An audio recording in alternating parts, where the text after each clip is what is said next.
way, just do, he just smooth, bringing much news with the facts when he crush fools. I'm rough school, I bust moves like crush groove. Pass me the mic and I'll turn it into lunch food. Just cool, but talk slick and he'll punch dudes. Cowards get the message and they hush like chubs do. You can bring your whole bus crew plus two. T-Dub-T is astronomical, you comical. You a fool if you think we'll ever honor you. Them other channels ain't shit, no abdominal. This the face of new media, fuck a Donahue. You see my giant crew, we shine like a diamond do. If any trolls disrespect, yo, we finding you. We all surrounded you, it ain't no reminding you. He already done surpassed what you trying to do. So quit the fake smoke, you suckers better take notes. When you step into the chat, you better wipe your feet. Hit the like and keep your comments short and sweet. My homie just not a joke, you don't want a war. Plus a deep boxing IQ, you don't want to spar. He broadcasted from Jersey, so we straight. Put you deep in the dirt, that's why they call this the Garden State. You seem tough but not a threat like a garden snake. We not scared of you, we chopping off a head or two. Mark your calendar, remember what we said to you. It's no option, it's just do boxing.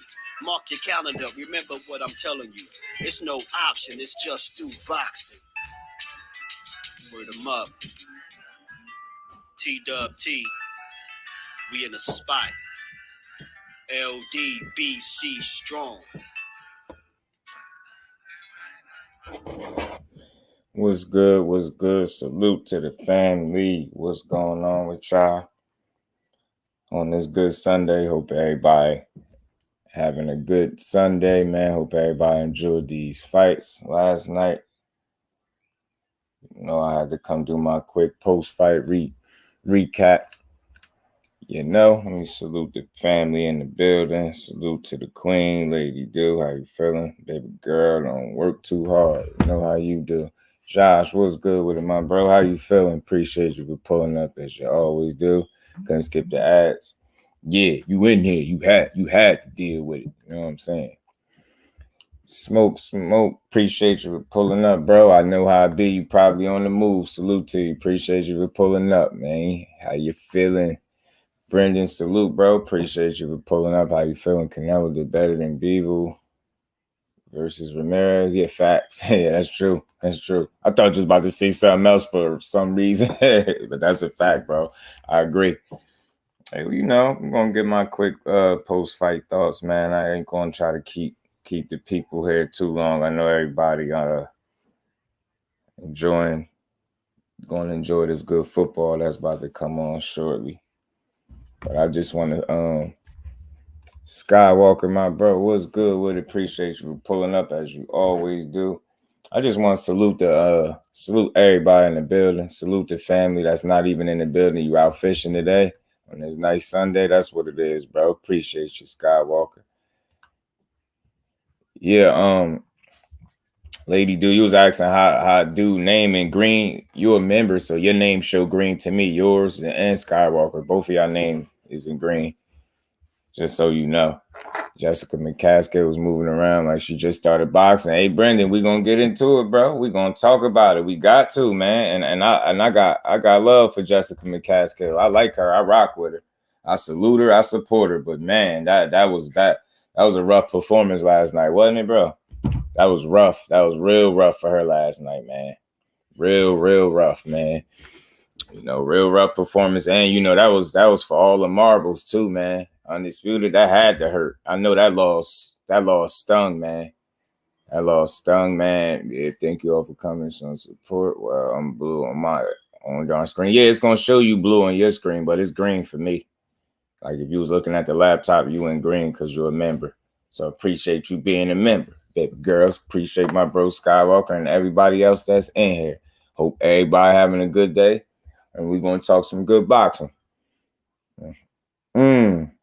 Wow. Was the first time seeing her fight live? Wow. I knew about McCaskill since her loss to Katie Taylor way back when. You know what I mean? Yeah, she had a very off night. But you know what? I said it, man. You know, just same way Father Time applies for the fellas. I think Mother Time was on her back last night. I think Mother Time rolled her back all night, and her style and what she chose to fight, it wasn't gonna work last night, man. She had a bad performance, Brendan. And you know, I'm still a fan of hers. I salute her, support her. I still gonna watch her. I just don't know what's next for her from here because she's 38. And I mean, you know, the sky would have been the limit if she would have won this fight, man. She'd have had the keys to the car, man. She'd have been able to call a shot. She'd have been the shot caller, man. It's her third loss. It's a tough loss, and salute to her opponent for bringing and putting together a good game plan that got the job done. Chantelle Cameron came to fight, man. And you know, McCaskill always come to fight, but she just, you know, no disrespect. Last night, she looked at, you know, yesterday she looked at real amateurish. Like, you know, she looked like she was just wild flailing punches, and not saying she don't have skill, but she wasn't displaying a lot of skill and technique, and that's why she be getting that critique. If she ever wondered why she get that critique, it's because she at times, you know, for the most part, she just wants to fight, and in doing so, she abandons technique and skill a lot of times, and just, you know, she choose, you know, quantity over quality. So she throw a lot of punches, but they don't be quality punches, and she was all over the place, missing and getting turned. You know, Cameroon was kind of doing some hitting behind the head a little bit. It was a messy fight too. It was a messy fight. Dmitrii Bright, my bro, what's good with it? Salute to my TWT family in the building. Talk about it, bro. It's like she forgot how to box, and she picked the wrong fight. She picked the wrong fight to go in there and forget how to box. You get what I'm saying? That was for all the marbles. I hated seeing her lose that way. And, you know, shame on her corner, man, for not making any adjustments, man. None. She made zero adjustments. She fought every round the same way. Balls to the wall, but she was getting countered, clipped. It just didn't look good. She might have won a round or two, if that. You get what I'm saying? That's being generous, man. Jessica need to go and sit her ass down, maybe start training another fighter to become a star. Hey, man, she 38, man, so she is a bit long in the tooth, man. She forgot how to fight because she getting old as hell. Yeah, she is up there. I think Mother Time was on her back. I think that's something we don't speak of, and that's a term that I'm coining. I ain't never heard nobody use it. So when y'all hear people saying it, y'all know where y'all heard it first. Mother Time was a factor last night. I don't care what nobody say. I don't care, especially with that kind of style. And she just ran into a person in Chantelle Cameron that could box. She is undefeated. She was 16-0 with, I believe 8 knockouts. So she fought a hell of a fight. Credit to her and salute to her. She definitely deserved to be the champion. And that was a unanimous decision win. That was unanimous. You get what I'm saying? She was a true champion. I had to give her that because anybody can win the title, but what makes you a champion is when you defend it. Facts. And she did. She went out like a champion because she never quit. She never gave up, you know. She just kept it, you know, she kept trying. She kept fighting. The only big knock on her is the lack of adjustments that she made. She seems to be a fighter, and I hate to call her one-dimensional, but she seems like she only has a plan A. You know, she has no plan B. If her plan A ain't working, then it's going to be a long night for her. Ados got robbed. If you had him up. Roger, what's good with it, bro? Appreciate you for pulling up. Crush, Mr. PSA, what's good with it, bro? Salute to my TWT family. How you feeling, bro? Just wanted to give some quick post-fight thoughts, man, on these fights last night. And so far, we've been chopping it up about Jessica McCaskill and Chantelle Cameron. You know, McCaskill, you know, she's up there in age. Like I said, she's closer to 40 than she is 30. You know what I'm saying? She even closer to 40 than she is 35. So, you know, she's up there in age. And, I mean, I don't know how it's going to work. You know, she can't afford to go all the way back to the drawing board, but I don't know, maybe she could get some type of get back fight, but I think some serious adjustments need to be made. And I'm just not quite sure that at this age she's going to make those adjustments. You get what I'm saying? It's like, I think she is who she is. And, you know, she definitely had an off night. Like, you know, her distance, she was judging her distance and range wrong all night. All night she was, you know, missing shots, falling short, missing wide. Like, it just was it's easily her worst performance of her career. Easily. Canelo gonna fight Zurdo next. Watch. Remember, Roja, I said that said that he might go back on his word, being that how bad Zurdo looked. Man, trust me, do not be. I said this already. Do not be surprised if you see Canelo willing to fight her. She won the fight impressively too, Crush.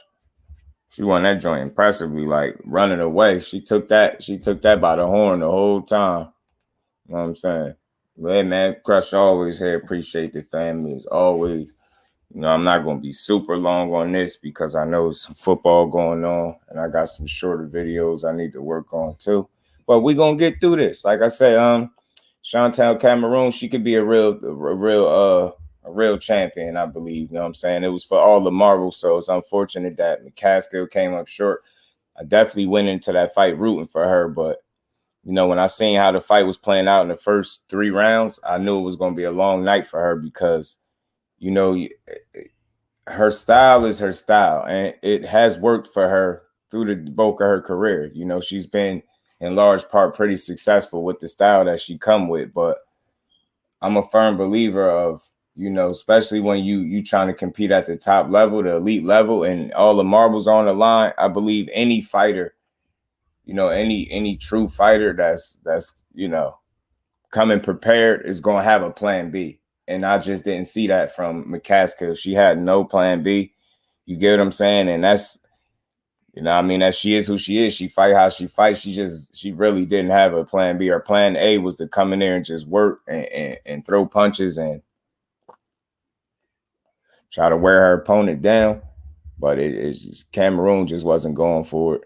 She wasn't having any of it. And good performance, way to stay patient, way to stay poised under that pressure, and way to pick her shots and just outbox the overly aggressive McCaskill, because that's what she was. She was overly aggressive, and it really cost her the fight. And shame on her corner for not making 0 adjustments. You know, they lost as a team, I would suspect, but they made 0 adjustments, and it made the fight a lot harder than it needed to be. Zurdo was too slow for Bivol, and I always thought Zurdo was too slow for Canelo. Yeah, man, it's crazy, right? It's crazy how slow he looked in there. I'm gonna fight Zurdo in Mexico to get back to the fans, and why he gonna find an excuse? Roja Cameron did her thing. She went in there and took it. Facts, bro, facts. She damn sure took it. At her age, that style will continue to get her beat. Facts, Crush. She got another loss coming. To be honest with you, especially if she gonna compete at the top level again. I don't want to be harsh to none, but I don't think she recaptures a title again. If we being fair, that style, her age, the timing of things, it was a bad time to lose. It was a bad time to lose. Canelo should fight Zurdo just because B will beat up Zurdo on me. Canelo will, because Canelo has lost his step. He ain't the same, in my opinion. That's a fact. I tell you what, if they did fight, it damn sure wouldn't. I don't think it'd be nothing like what Bivol did to him, because Canelo definitely, you know, he don't have the skill set that Bivol has at all. The athleticism, the fluidity in his boxing ability, he don't have it. Kind of loco sports, my bro. Salute to you. Appreciate you for pulling up. How you feeling? Appreciate y'all in the building. Y'all smash the like button, man. We just gonna get right on through this. I'll be here about 45 minutes to an hour. Yeah, Crush. Very sloppy performance by Jessica, and it just, she picked the wrong time to have her worst performance. You get what I'm saying? It was for all the marbles, so the timing couldn't be any worse, yo. The timing of her performance couldn't be any worse. And you know, I'm a supporter of hers. I rock with her, but I knew she was in for a tough night because of the little bit of film that I watched. I never seen Cameron fight live. Had to go back and watch her little highlights and clips, and I noticed right off the bat that she could box and she knows how to use her. You know, she didn't have a reach advantage, but she know how to box tall, if that makes sense. You get what I'm saying? And even when Jessica closed the gap, she made her pay for it. You know what I mean? She was stinging her, and I ain't like the way Jessica was defending and none of that. G5, my bro. What's good with it, Jet? What's good with it, Fizzle? Appreciate you for pulling up. How you feeling? Yeah, man, it just was a sloppy performance. And again, it's sad. You know, I hate to see a fighter lose round after round the same way without making no adjustments. And she's too far along in her career to be so one-dimensional and so wild. You get what I'm saying? She was trying to do everything in a rush, and she already is extra aggressive, but she was overly aggressive, and you mix that overly aggression with her judging her distance and range. Very poor at judging distance and range. Her timing was off. She didn't pick her shots well. She just threw. She just was flailing shots. And I'm like, yo, that's not it, yo. Jessica, that's not it. That's not it. Fresh off a sweet. Me too, Brody. Me too. Fresh off one. Was not impressed. Lucky for her, Cameroon was not putting some body work. Could have been worse. Facts, Crush. Could have been worse. Could have been worse. But for the most part, Cameroon did a very good job at dealing with that extra overly aggressive, pressure that it wasn't calculated pressure that McCaskill was applying last night. Yeah, it was very sloppy and amateurish. Like, she could have did a way better job than that. And we've seen her have much better performances, but I'm not totally surprised that this fight played out this way. I'm just surprised that the way she performed, like, as a whole, was bad. Like, she didn't have a good round. You get what I'm saying? From start to finish, yo. She just didn't have a good round. It just wasn't her night. Like, that's the prime example. That's a prime example of an off night if I ever seen one in boxing. And again, her style is what it is. It works for her until it didn't. You get what I'm saying? And that's where her kryptonite has always been. And for her, if you watched Jessica McCaskill, throughout her career, her Achilles heel is good boxers, people that can box. She you know what I mean? Look at Katie Taylor. She lost to Katie Taylor. What can Katie Taylor do? Box. She lost to Cameroon yesterday. What can Cameroon do? She can box. You tried Zurdo and do shit. Yeah, facts. And that's why I said, like, she's a female that, win, lose, or draw, I'll still support her, because that's something that you have to say that. You get what I'm saying? I know it's no moral victories, but she really didn't stop trying. She never gave up. It just didn't work. It wasn't her night. She was in there with a better fighter, with a better game plan on the night. You get what I'm saying? Or her, in her advanced age, she's 38 years old.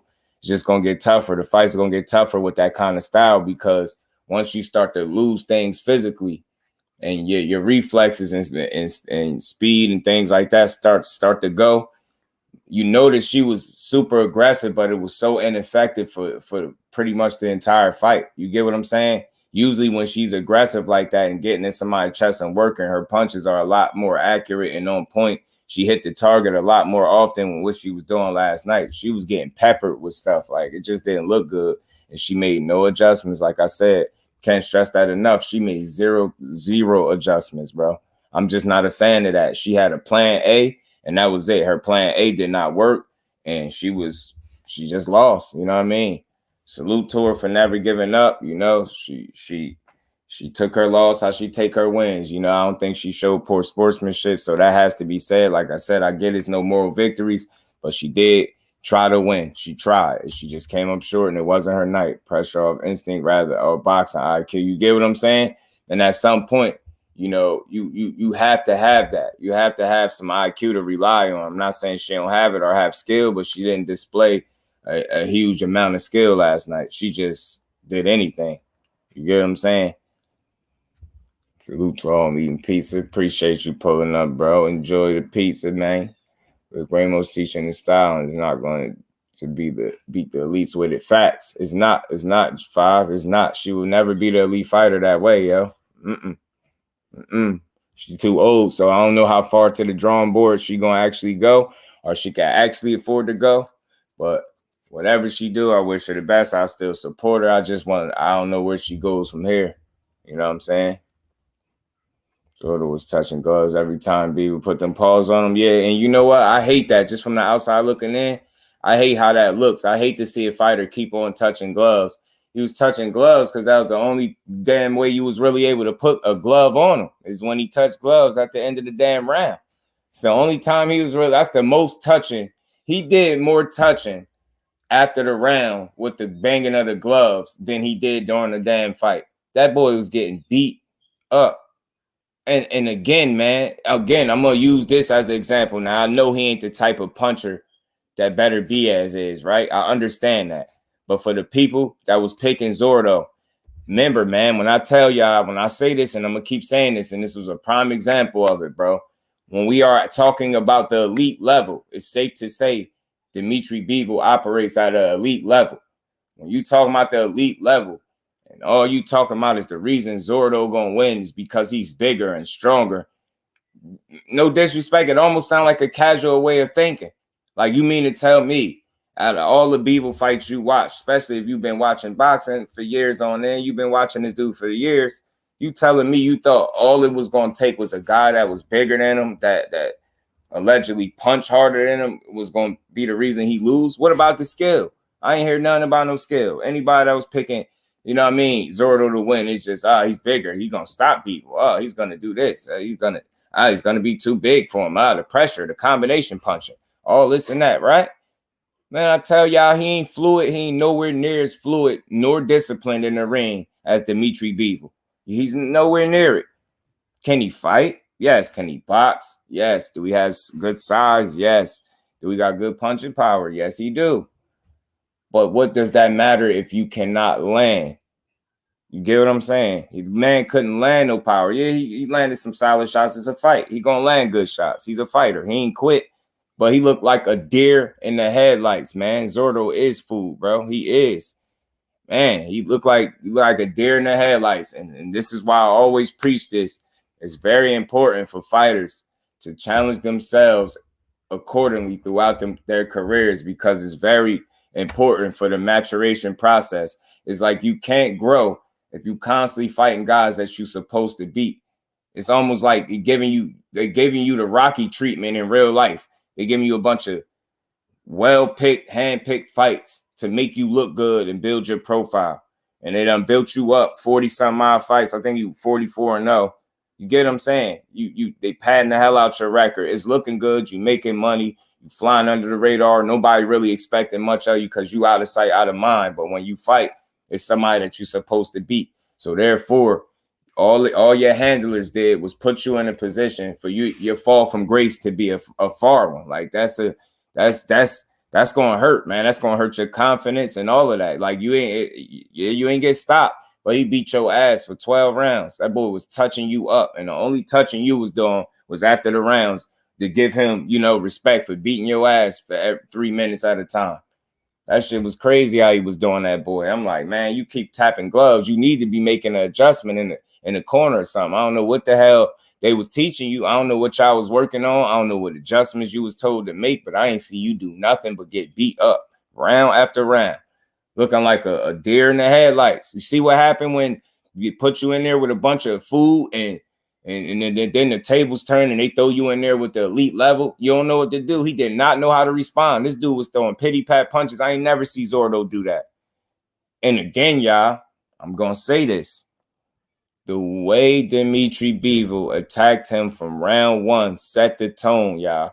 He took that man confidence. He caught him with something early, and he didn't like it. That boy kept his hands at home. He ain't want to really get into it. And then when Bivol came in, to close the gap, and look at the way he was stringing them combinations together on this dude, man. He was jacked. Look at the picture in the thumbnail. Look how he was jacking this dude's jaw clean. Man, you lucky he ain't no devastating puncher, man. You lucky he ain't no devastating puncher, man. Lucky, bro. Lucky. People said in the interviews holding back so Zurdo can win a few rounds. That's crazy, bro. That's crazy. He was really trying to allow him to get something off. You get what I'm saying? That boy walked out another fight, y'all. Another 12 rounds with a clean-ass face. Y'all seen this dude do it 2 times with people that's supposed to have power and be punchers, right? I get it. Neither of these dudes are better BF. I promise y'all I understand that. I get it. But the point I'm making, when you are at the elite level, miss me with all that power shit. For me, Bivol showed in 2 fights, guys that's supposed to have more power than him or be these punchers. He walked out of those fights looking like more of a puncher than them. He walked out of that fight putting more, applying more pressure than them, hurting them more than they hurt him for sure. He did it with Canelo, 12 rounds, supposed to be a puncher, a guy that, you get what I'm saying, was supposed to be able to hurt Bivol, knock him out. He ain't come close. All he did was give Bivol a bruise on his arm, punching him in his arm. That's like a little brother fighting his bigger brother, I'm telling you. you get mad, so you swinging your hardest, but it ain't doing shit. You punching that man in his arm. You left a bruise on him. In the 12 rounds, you left a bruise. That's all you did was left a bruise on Bivol, bro. Boy, beat your ass. Bivol isn't close to pillow fisted at all. I think his hands are heavier than what people give him credit for. And again, I think Zurdo found that out early. He found that out round 1. Mr. New Orleans, my bro. Skills, what's good with it, Brody? How you feeling? Salute to my bro, man. He jumped on the panel with us last night, man. We had over 10 hours of streaming in the bank last night, y'all. So appreciate everybody that pulled up. Man, we brought about over 20-something more supporters, man. So salute to everybody that's been subbing and supporting the channel, man. We're going to keep growing and rocking out. Salute to the queen, Ashley's Corner. How you feeling, Ash? Appreciate you for pulling up. Yeah, man, Bivol is a problem. And I'm saying this, it's not a foregone conclusion that he beats Better Biev, but I definitely think after last night, he definitely got to say it just gives him a much better shot. Like his discipline is, again, I understand, you know, Zurdo is not Better Biev, but I'm saying the discipline that this guy is able to show. He's swimming without getting wet, man. He could get into the fire and come up out of there without getting burned. You hear what I'm saying, y'all? The way that man fought last night was impressive. And again, he was in the ring with a dude that had double the fights that he had, y'all. Double the amount of fights that he had. Double. And look how bad he beat him. Look how convincingly he beat him. A guy that was bigger, stronger. You get what I'm saying? Had more pro fights. But look how he reduced him to nothing, man. A deer in the headlights. I ain't never see Zurdo look like that. He was worried about something. He was worried about something. That power had him looking like, man, he had him honest. And I think it's technique, it's precision. Precision is his fluidity in the ring. Like, he places shots well. Dmitrii Bivol get the most out of his punching power. Whatever that is, he get the most out of it. And he can do more than keep you honest. He can get your respect and keep you honest. You know what I'm saying? May offensive fighters become back foot fighters. Look how he was backing a bigger man down. Did y'all peep that, y'all? Yo, he was backing this man down. He wasn't your facts. Ash, didn't he reduce him to a guy who looked like he ain't never took a punch in his life? He like a deer in the, I'm going to keep saying a deer in the headlights. I was looking at this dude. I was like, dang, he borderline scared right now. Terry Smoot, what's good with it, Terry? Appreciate you pulling up. How you feeling? He was damn near scared, y'all. He was borderline scared, yo. He was going 100 with Canelo either, I heard. And if you see other fights, you can see that. Yeah, man. Yeah.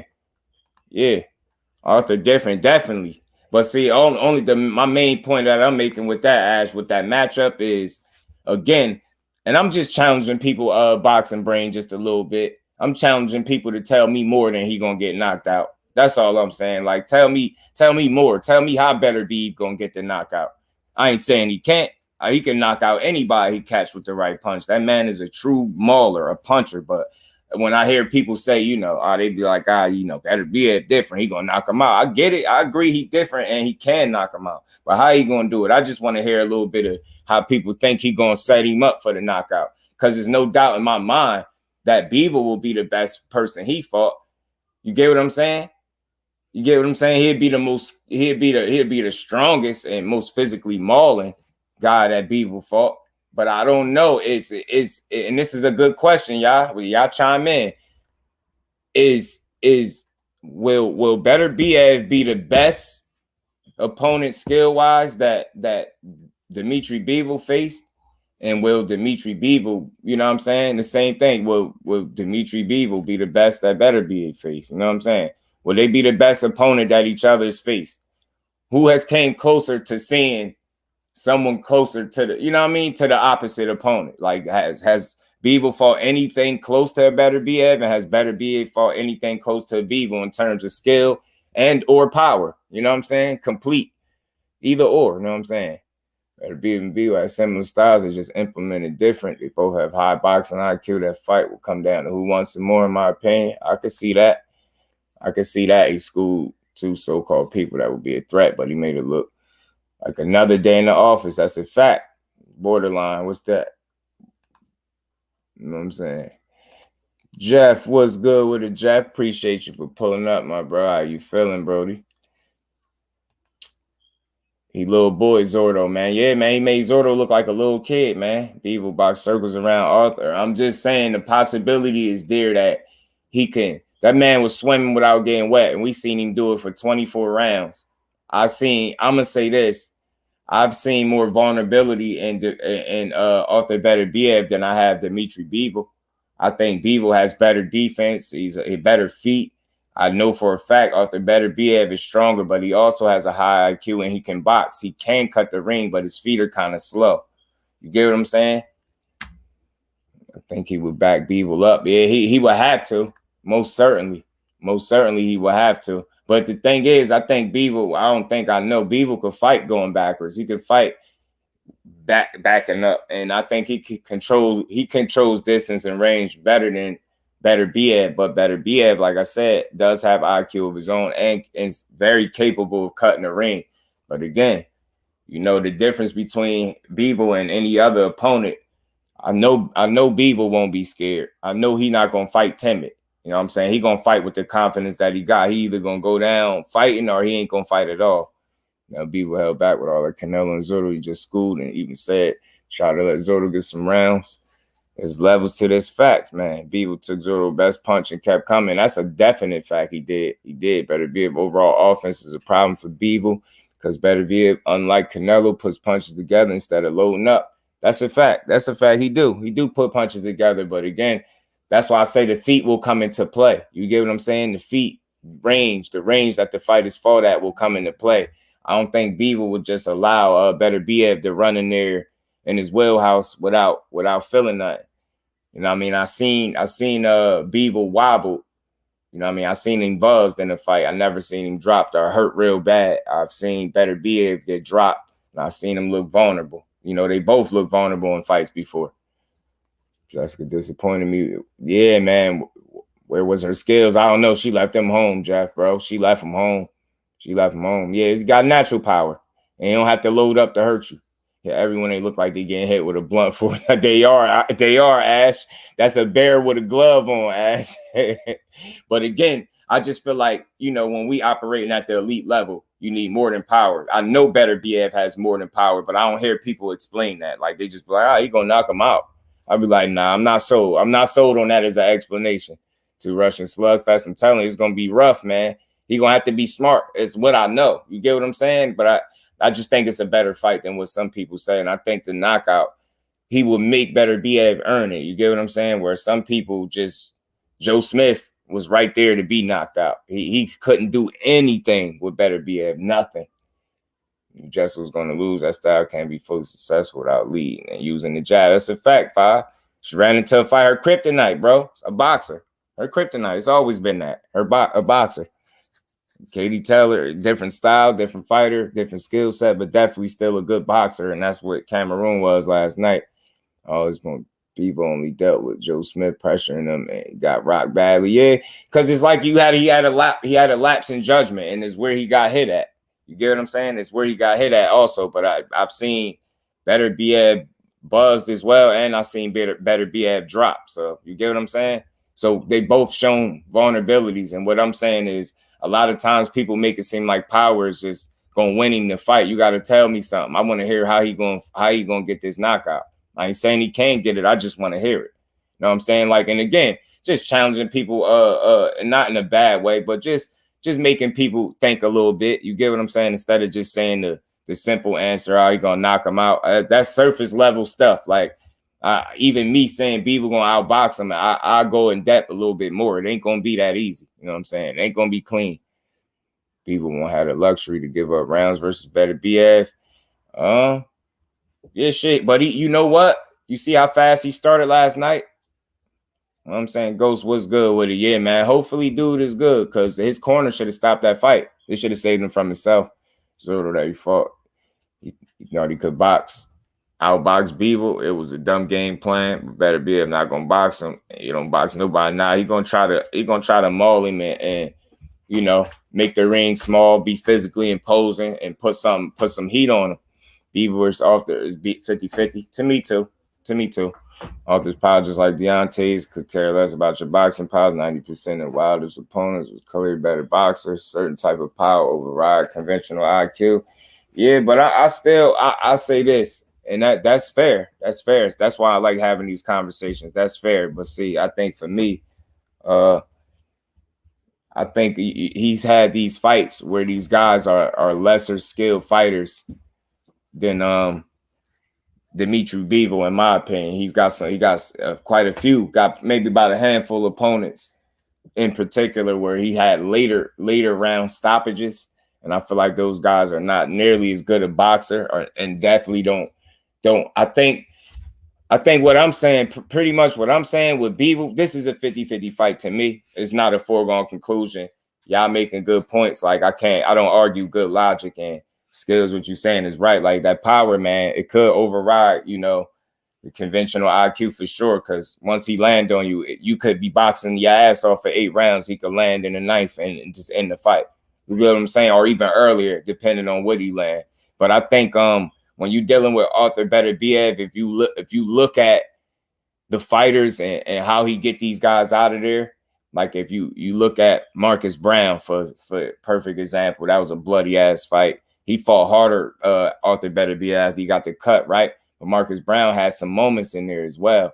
But what did he lack? What did he lack in there? You get what I'm saying? That when he had the good moments, and remember, early on, he had some moments, y'all. I hope y'all remember. I know sometimes we remember the end result, but remember the action that took place along the way to the end result. Marcus Brown had some moments. What did he really lack in there? What caught up to him? Discipline, in my opinion. So I'm just trying to give y'all an idea how I think. In my opinion, he was lacking the discipline to continue boxing that way. And what happened? Arthur Beterbiev caught up to him. And you know what happened once he catch up to you. You know what I mean? In this case, he smelt his own blood and fought harder. So, man, he's a different breed. I'm very aware of that. But I believe Dmitrii Bivol is a different breed, too. He's a hell of a fighter. His discipline is second to none. And I think that's what's giving me the confidence that he can possibly pull his win off. It's not for sure. Remember, y'all, I'm understanding the other side of it could be him being slept. But I know the longer that fight go, the more confident I will feel for him. And like I said, that's why I made the point that he had some late stoppages. You know, I mean, he even had a 12th round stoppage. So I'm saying, like, the longer that fight go, I think it'll be good for Bivol. And he gotta play it smart, man. You gotta be on your P's and Q's, but he always is. And I think the difference is he has, with his discipline, he has a very unique ability of offsetting your rhythm and not letting you get comfortable. And that's one of the things he did to Zurdo. I'm not saying he's going to do that to Beterbiev, but we do know he has that ability to do so. You know what I'm saying? So it's an interesting style matchup. This is why we have these conversations. This is why we see these fights. You know what I'm saying? And he punched from distance, gave it a moment. It's a dangerous punch from Beterbiev. Any punch shit, he pretty much land. His jab is dangerous. You get what I'm saying? His jab is dangerous, but I believe it's a certain amount of danger that Bivol present himself, and all danger doesn't come in the form of punching power when we talking boxing. You get what I'm saying? And I know y'all know that. I'm just pointing that out. Like all danger, I know we see the obvious surface level danger when you fighting a Beterbiev, yeah, he punch hard, but I think it's different dangers that take place in the ring, and they not all built and centered around power. You know what I'm saying? Because we talking about skill set. This dude is one of the most skilled fighters, man, that we have today, especially at light heavyweight. He was like a young Loma. Check the angles. I'm telling you, bro, man, he's a hell of a fighter, bro. Hell of a fighter, 50-50. Either goes the distance or ends in KO. No one giving up. Yeah, facts. And of course, if it's a KO, naturally, I'm leaning towards Beterbiev. If it's a distance fight, I'm definitely leaning towards Bivol, if that's fair to say. You know what I'm saying? That Bivol can take Beterbiev's power. I think it's tough to argue that because he got 100% knockout ratio. So I don't think it's so much about taking the power. It's about making sure that power doesn't hit you as often as you know what I mean. You just, it's a dangerous fight, but it's dangerous on both sides of the spectrum. It's not just going to be all about power. Trust and believe. I think at the end of the night, despite how it play out, if they make that fight, if and when I think they will make that fight, I think we're going to all walk away from there feeling like whoever win or lose, they needed more than power. And that's always been my point, because again, y'all just making my point more. That's all I'm hearing. Power, power, power, power, Like, think about it, y'all. Ain't nobody said nothing about his skill set yet outside of power. You're just making my point, and there's nothing wrong with that. But that's just making my point, and I'm trying to help y'all understand why I'm feeling the way I'm feeling. I ain't heard nothing different yet from a bunch of dope ass people that know boxing, but the only thing they highlighting is power. And I'm like, man, at that level, you're gonna have to show something more than power. Maybe I could be wrong. Maybe he go in there, close the gap early, and maul him and get him out of there. But I've seen vulnerabilities in that Marcus Brown fight. I've seen him get touched up. I've seen a lack of discipline, and some would question Marcus Brown's heart and fortitude in that fight. He mentally wasn't strong enough. He got the fight taken out of him. You've seen at the point where he wilted in the fight, and he still went 9 rounds. I'm saying I think Bivol does better than Marcus Brown. You get what I'm saying? And I'm not doing a triangle theory. I'm just saying based on what I've seen, I think Bivol would definitely be able to exploit the vulnerabilities of Arthur Beterbiev before he get knocked out. This knockout that everybody's just saying is inevitable to come. And, again, I think Beterbiev got 100% KO ratio, but I still don't think Wilder when I think him. But he's damn sure a mauler for sure. You know what I'm saying? I have to give up some knockdowns to recover, you know what I mean, or clinch. Hey, it's all about being smart in there. It's being smart in there. It's how you going to fight with a guy that can punch. There's ways to neutralize power is what I'm saying. And I ain't hearing nobody really, say nothing about the fluidity, the defense that Bivol's shown. He's very disciplined. Like, you got to still be able to land it. And I don't think it's just going to be as easy as hell. You get what I'm saying? I don't think so. It's gonna be a tough fight. Favor the boxer. It's all good. Bivol's gonna bounce back from the KO loss and become a two-time champ. No, I don't think it's none about the boxer. To me, I just feel like I keep saying this. Maybe y'all think of it differently. I feel like at the elite level, you need more than power. And like I said, until I read a comment where somebody is demonstrating to me that Beterbiev is going to do something that's not centered and based around him being a power puncher. Think about that for a second. And this is no slight to nobody. Just think about that. Think about how casuals think. They think everybody gonna get knocked out. It's a first time for everything on both sides. It could be a first time that Bivol get his ass slept. You get what I'm saying? But it could be the first time Beterbiev get outboxed. And I just ain't hearing that. I'm hearing just a knockout. I ain't hearing how we gonna do it. I'm just hearing knockout. So at the same time, if that's the case, then Bivol can't possibly be the level of opponent that I think he is. I don't know how high people rate Bivol. So that's why I try to have this conversation, because I'm only hearing he's just going to knock him out. He can't take his power. What if he can't deal with the movement of Bivol? What if he can't deal with the boxing ability? You get what I'm saying? That's why I'm just due for a reason, man. I see it on both sides. I ain't just making a case for him. I understand the other way, but I ain't going to just say he's going to go in there and maul him, knock him out. You know what I mean? I think he's going to make Beterbiev earn it, man.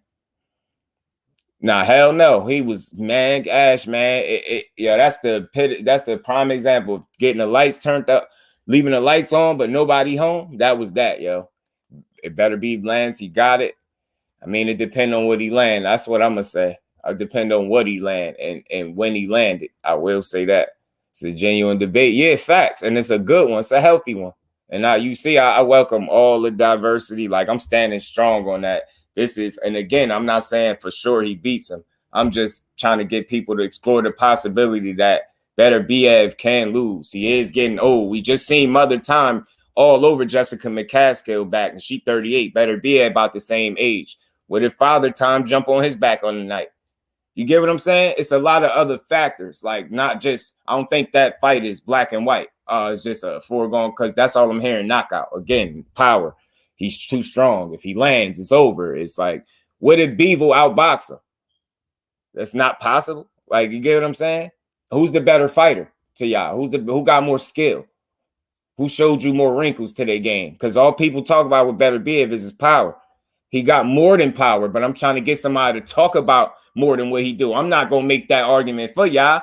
This is a healthy family argument. This is like a conversation. I'm not going to make the argument for y'all. I'm going to let y'all, I'm not going to give it to y'all what I see it Beterbiev that can help him catch up to Bivol.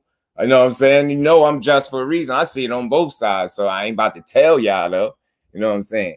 Yeah, man. Hopefully Ados is good. If I'm saying his name right, hopefully he good, man. He took a lot of punishment last night, man. He took a lot. And again, that his corner should have stopped that. His corner should have stopped it. Look at his face. His face was looking crazy. He has an underrated boxing IQ. I'm trying to get people to talk about it, Brendan. He do got IQ. Boxing isn't that far off from Bivol skill-wise. Nah, talk about it. I'm just trying to get somebody to say something. Tell me something. That's all. It ain't no right or wrong answers. And y'all know with me, I don't have all the answers. I don't act like I do. And everything I say ain't right. I'm not I gotta be right and y'all wrong. I just want to force y'all to, not force y'all, but, you know, encourage y'all to have this conversation, influence, want y'all to, you know, tell me some things that better be able to do, not better be able to box. Something to work his way in, being a smart fighter. He wants it at the range that Bivol and Zurdo fought at. Talk to him, 5 man. Talk to him. That's all I want to hear. Excellent win for Better BF. Facts. Yes, sir. It was. It was. That's what I want to hear. But yeah, he might not be that far off. But again, I'm telling y'all, and Dmitrii Bivol is the epitome of a disciplined fighter inside the ring, inside and outside. One key component that I think these guys, a lot of these guys, these victims of Arthur Beterbiev was missing is the level of discipline. I'm not saying they don't have any, but I'm saying I think Dmitrii Bivol is one of the most disciplined fighters inside the ring that we got today. I think his discipline will be a key factor in that Beterbiev fight. I think that the level of discipline, the separation and level of discipline is what those other fighters lacked. I think Bivol has more, and I think he'd be able to push Beterbiev harder than he'd been pushed. I think he'd really make him work for it, even if he do get knocked out. Get what I'm saying? But it's just not a foregone conclusion that Bivol goes in there and get knocked out, because the same way you never seen Beterbiev get outboxed in entirety, you never seen Bivol knocked out. You get what I'm saying? So it's just, you know, that's why we had these fights. You get what I'm saying? And they definitely would be number 1 and 2. But again, a lot of people are picking Beterbiev because of the power. They're not talking about skill. Y'all know I love skill. Y'all know I feel like skill pay the bills. Not going to be timid. Hell no. Timid. Ash, that boy had a gash like a damn eyeball on his forehead and fought harder. Timid ain't even in his. Man, ain't nothing about Beterbiev timid. Nothing. His approach, nothing. He got it split in his head and fought harder. Like, that was wild to me. So I know you got to really do something to him and trust and believe he ain't getting knocked out by Bivol for sure. That's not happening. But I got faith in Bivol's discipline. I think that's one of his strongest attributes for me. He's not timid at all. And he is patient, and I think it could be more of a chess match than a mauling. And I think because of the level that Beterbiev will be in front of, I think he will approach the fight differently. I don't think it'll be a mauling. I think he'll understand that he in there with somebody that can fight his ass off too. You get what I'm saying? But I think if push come to shove and he found himself getting outboxed, I do think he'd go for broke if that was the situation. But that's what I'm saying. In being patient, he's going to have he's going to have moments where it's not going good for him. He's had this in other fights. And what I'm saying is, when I'm hearing people pick this dude, they almost making him sound like he invincible. You get what I'm saying? I just don't think that's the case. I think he can get his ass beat too. I do. And I damn sure think he could get old on the night and look bad, similar to how McCaskill looked yesterday. Fight that happens, see, great. Yeah, man. And then y'all could come talk all the crap y'all want to me about how I was wrong and how Bivol got knocked out. But no, he couldn't. Your facts, he couldn't handle it. And then and if you remember, Ash, look how much success Brown had early though. That's what I'm saying. If he can have, Bivol is going to have some success. Beterbiev is going to have to be smart to come get him, because I believe he's going to make him come get him. He's going to have to come get him. But yeah, man, that headbutt, man, that made it worse. He headbutted that man. That man turned it up a notch, man. Yeah, have his moments until the inevitable. It is possible, but I just want to hear it. I want to hear I want to hear a breakdown of how you're going to knock him out. I don't want to just hear you're going to knock him out because he did it to everybody else. Because again, and I want to be clear, because I know y'all know how to listen when I'm talking, when I'm kicking it with y'all, because all we doing is having us a good old conversation. We all felt that way. And I get it. But we all felt that way about Tyson Fury and Deontay Wilder. We all felt that way. And for one, I don't think Wilder's power is unmatched. Beterbiev is definitely hands down one of the hardest punchers that we got in boxing for sure. But we all felt like that about Wilder until it happened. And all I'm trying to get people to do is explore the other side, not even change your stance or your opinion. Just explore the other side. I ain't hear nobody say the other side. That's why Just Do is talking about both sides of it. But I'm not going to completely make the argument in case for how Beterbiev is going to get the knockout, because that's y'all stance. For most of the people that's picking Beterbiev in here, going to get KO'd to the body. Okay. Beterbiev is the fighter that certainly can KO Canelo if they fight. I think so too. I do. I definitely think so. But I'm just trying to get y'all to see the other side of it, not just say, "Oh, he's gonna get knocked out." Tell me what he's gonna do, because I think Bivol is more skilled. I definitely do.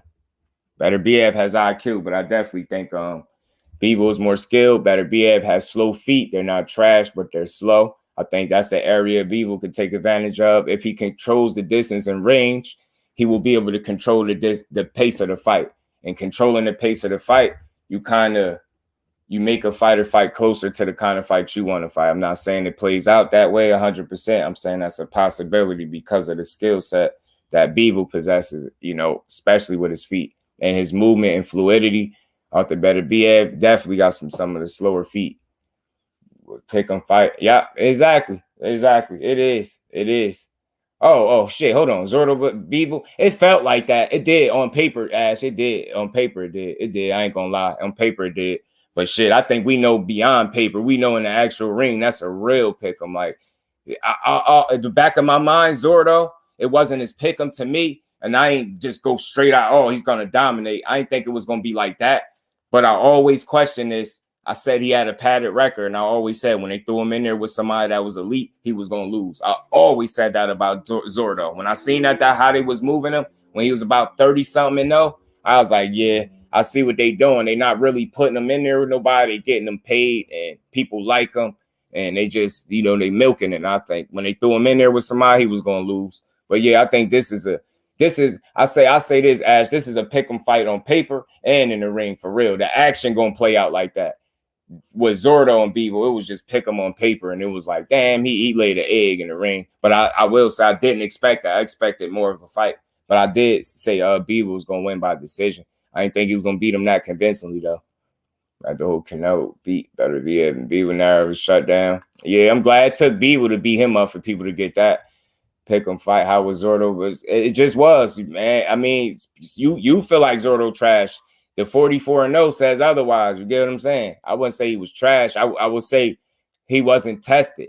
That's the problem. And in 44 fights, he wasn't battle tested, and that's the problem. It's not that he's trash. He just was in there with a guy that's significantly better because of the quality of opposition that he faced versus. And again, Bivol's career has been quality over quantity. Zurdo's career has been quantity over quality. That's why he had double the fights Bivol did, but you couldn't tell. If you would have seen how the fight played out, you would have thought Bivol was the guy with the 40+ fights and Zurdo was the guy with the 20, 21 fights coming. You know what I mean? So Zurdo was always too slow for Bivol, in my opinion. Bivol better be closer 50-50. It's definitely 50-50 in my opinion. Now, maybe Beterbiev get in there and show me otherwise, y'all. Maybe go in there and show me otherwise. Because they both had multiple pick. Yeah, both. Yeah, yeah. That's why I always be wanting people to understand that. Like even me. That's why when I deliver my opinion, I know I'm just one person. Like I don't try to speak for the majority, because one person could be saying something and then you got everybody. That's a good point, Ash. That's how it was. You had people picking both, and I heard some people saying Gilberto was trash, but not that many. And I never felt like he was trash. He was always untested to me. Always untested. We got to see how Father Time treating Beterbiev next year, to be honest. Fate. I've been saying all of this. I'm just trying to, and again, I'm being clear. Nothing y'all saying is wrong at all. I don't do wrong or right. I share information. So everything y'all saying, that case that y'all making for Beterbiev, even though y'all only saying he going to knock him out, it's still, I understand it. I get it. You get what I'm saying? But yeah, man, I said that Father Time, just like Mother Time was on McCaskill back last night. Power doesn't win belts. Facts, skill set.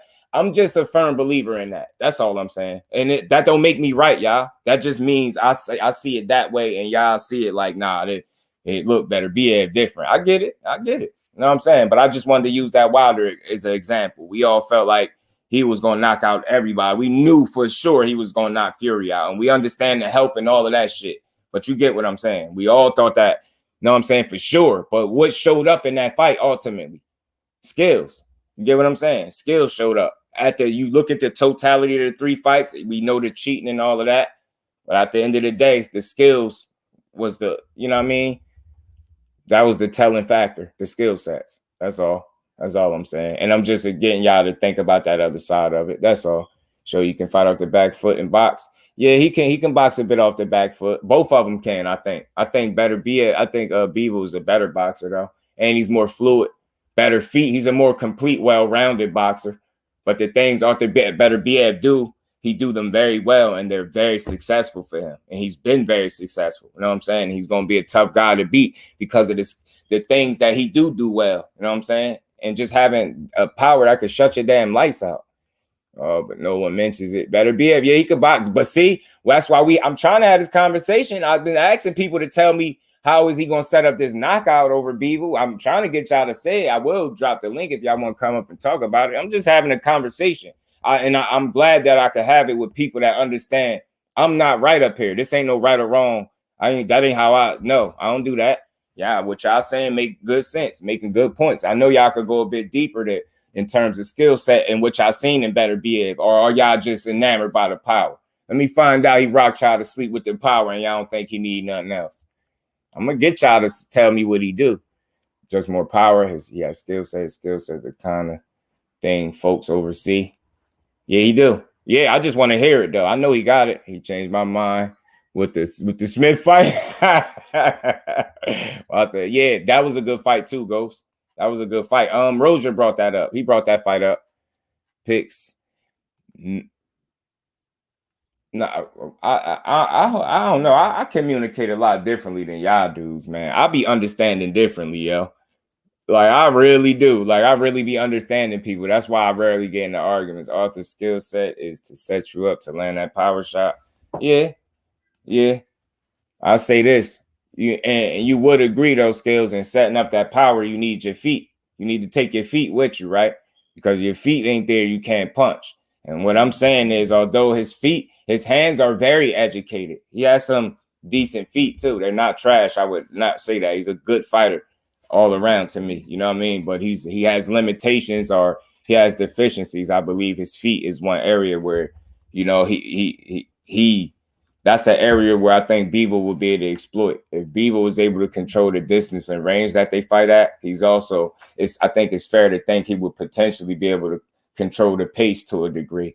And that alone would keep him in the fight. You know what I mean? Better be for sure is to cut the ring, make the ring small, be physically imposing, and land them shots and get you out of there. And he's calculated about doing it. Like I think one of y'all mentioned, Ash, I think mentioned that he's patient. You know what I mean? He's going to take his time, that's a good thing. You get what I'm saying? He's not in a rush to get the job done. So I think in not being in a rush, he's going to be in a fight.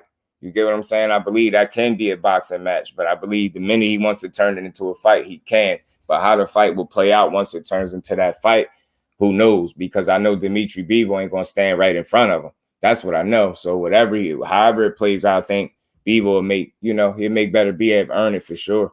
And it's just going to be one of them fights that we can't miss. That's going to be a fight that win, lose, or draw, we come back and we enjoy the action and break it down. If I'm wrong about it, I'm wrong. But I just feel like skills with good power could really win the day. You know what I'm saying? Yeah, facts. Facts, Josh. Facts, bro. Only way Bivol wins if Father Time gets Better BF. I see. And I respect all opinions. To me, I don't feel like that. I don't feel like that's the only way he wins. Because to me, I mean, I don't know where y'all rate him at, so I can't really gauge it. For me, I think Bivol is definitely hands down one of the most skilled fighters in boxing, and definitely at 175. I think the skill set, the discipline, the IQ, I think those can be reasons that he win the fight. You know what I'm saying? But you know, when you fighting a better BF, he could also eliminate some of those things, and that he could have his reasons why he won the fight. But I still want to hear more from people other than you know, he just gonna knock him out. That's all I was challenging y'all to just go a little bit more in depth. That's all, because we ain't surface level people over here. We true boxing fans, so we surface level shit is saying somebody gonna knock somebody out. Like, you get what I'm saying? But how? You know what I'm saying? Morrell is getting better, absolutely. And if I think he made some fans, I think he won some people over last night if they was really watching. Jose, salute, bro. Appreciate you pulling. I think he might have won some people over to fight to see, because I had similar tools as Bivol. He's a good jab and stuff. He has a lot of the same elements. Arthur outboxed him. Yeah, and the difference is just start in terms of the jab. Bivol got one of the best jabs in the game, and that light heavyweight. And salute to OTB. I'll always give him his crown. Bivol has an active jab, like bro said, and I think because of that active jab, he's able to offset people's timing, rhythm, and things like that. If there's layers. This fight is not a black and white fight. Get what I'm saying? If that makes sense. This is not a black and white fight. This is a layered fight. It's going to be layers to peel back in this fight when it plays out, when it's made. That's all I'm saying.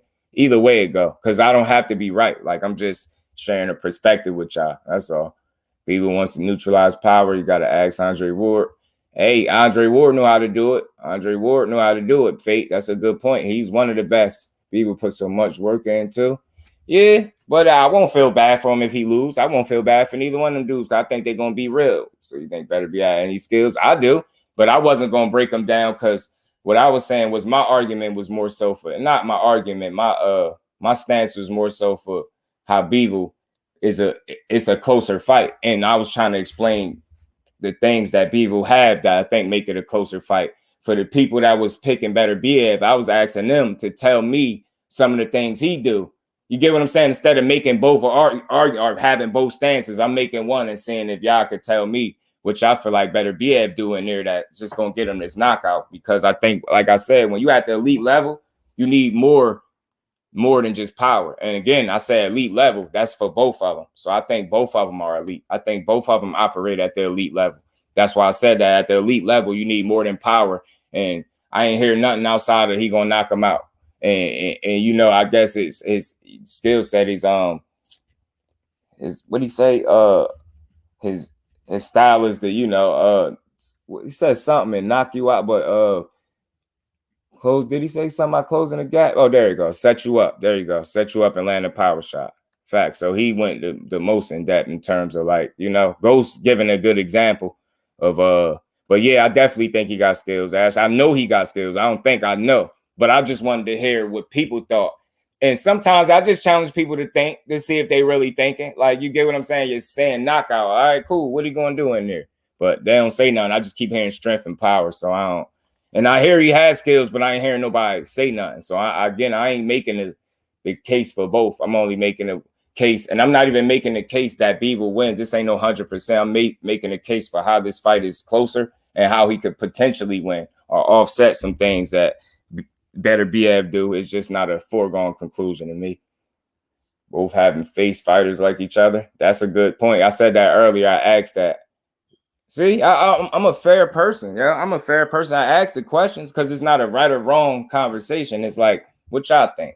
And then, you know, the more diversity in here just lets me know we're going to see a hell of a fight. So that's boxing win. When we get good conversations and fights that follow these conversations, because we had good conversations like this that follow by the good fights. Then we had continued conversation after we see the actual action. So y'all know I'm all about the combo over here.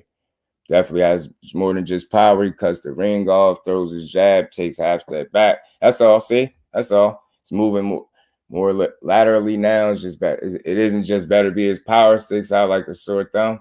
Yeah, but that's all people was talking about. So I just wanted people to think a little bit more, because if you only gonna just say knockout, I'm like, we thought that with Wilder and Fury and how that play out. So it's like, I'm not saying better BF or Bivol is Wilder or Fury, but similar skills and power. And I'm not saying dude don't got skills, but I wanted to hear more about the skill set. You know what I'm saying? Arthur is on a mission. Yeah, he is a barbaric, like a mauler. But say if that Mauler run into that boxer and get outboxed. You know what I'm saying?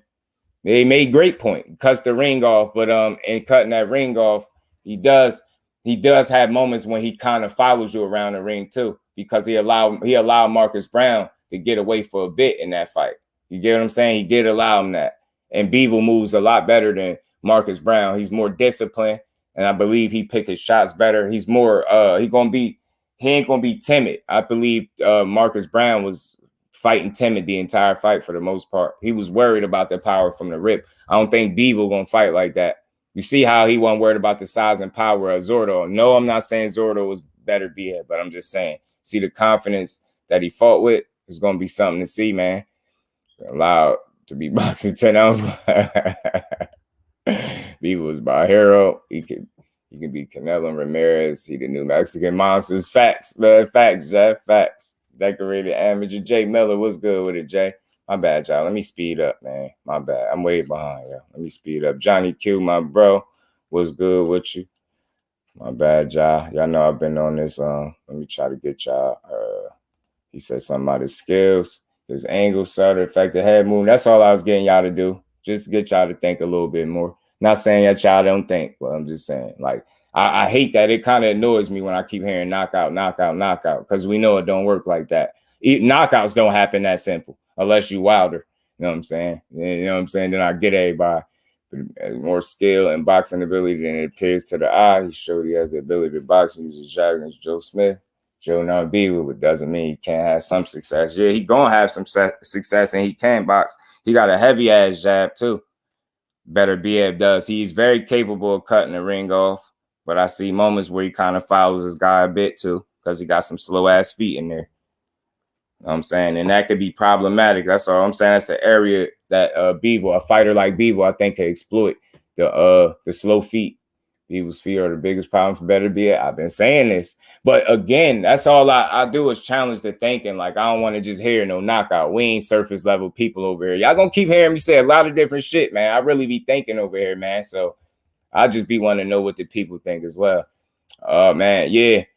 They should have stopped that fight though, Ghost. It's not a Bivol clearly better boxer, but Arthur B will change your game plan. Yeah, I mean, but I feel like at the elite level, it takes more than just a simple he gonna knock him out. I hope people get what I'm saying. It's pretty like simple. I'm just trying to get y'all to think deeper than just saying he gonna knock him out because he hit hard. And then you see guys get in there with power and can't land it. And then what happened after that? You get what I'm saying? And be the favorite. Bivol, Better BF. Oh, man, that's a good question, man. I wish I was a betting guy because I probably have a better idea. I probably would, but maybe Better BF, though, because he do got more of the belts. You know, Bivol do got the one belt. I do think that will be a factor for whatever reason. Or maybe the fact that he does the obvious thing with the punching power. Maybe I don't know how they're gonna do it, because what they gonna go off. If we going off the obvious things, the obvious to me is Better Biev is the harder puncher, and Bivol to me is the better boxer, the more skilled fighter to me. You know, it does not make it a fact to me. I think Bivol's more skilled. He's more powerful. He got more belts. He got 100% KO ratio. They probably make him the favorite. Ash, I'm thinking maybe. I don't know if my betting bros is in here, but y'all free to chime in on that one. I'm not sure. Canelo take Bivol rematch. WA wants to order that fight. Keep forgetting Bivol is a gold medalist.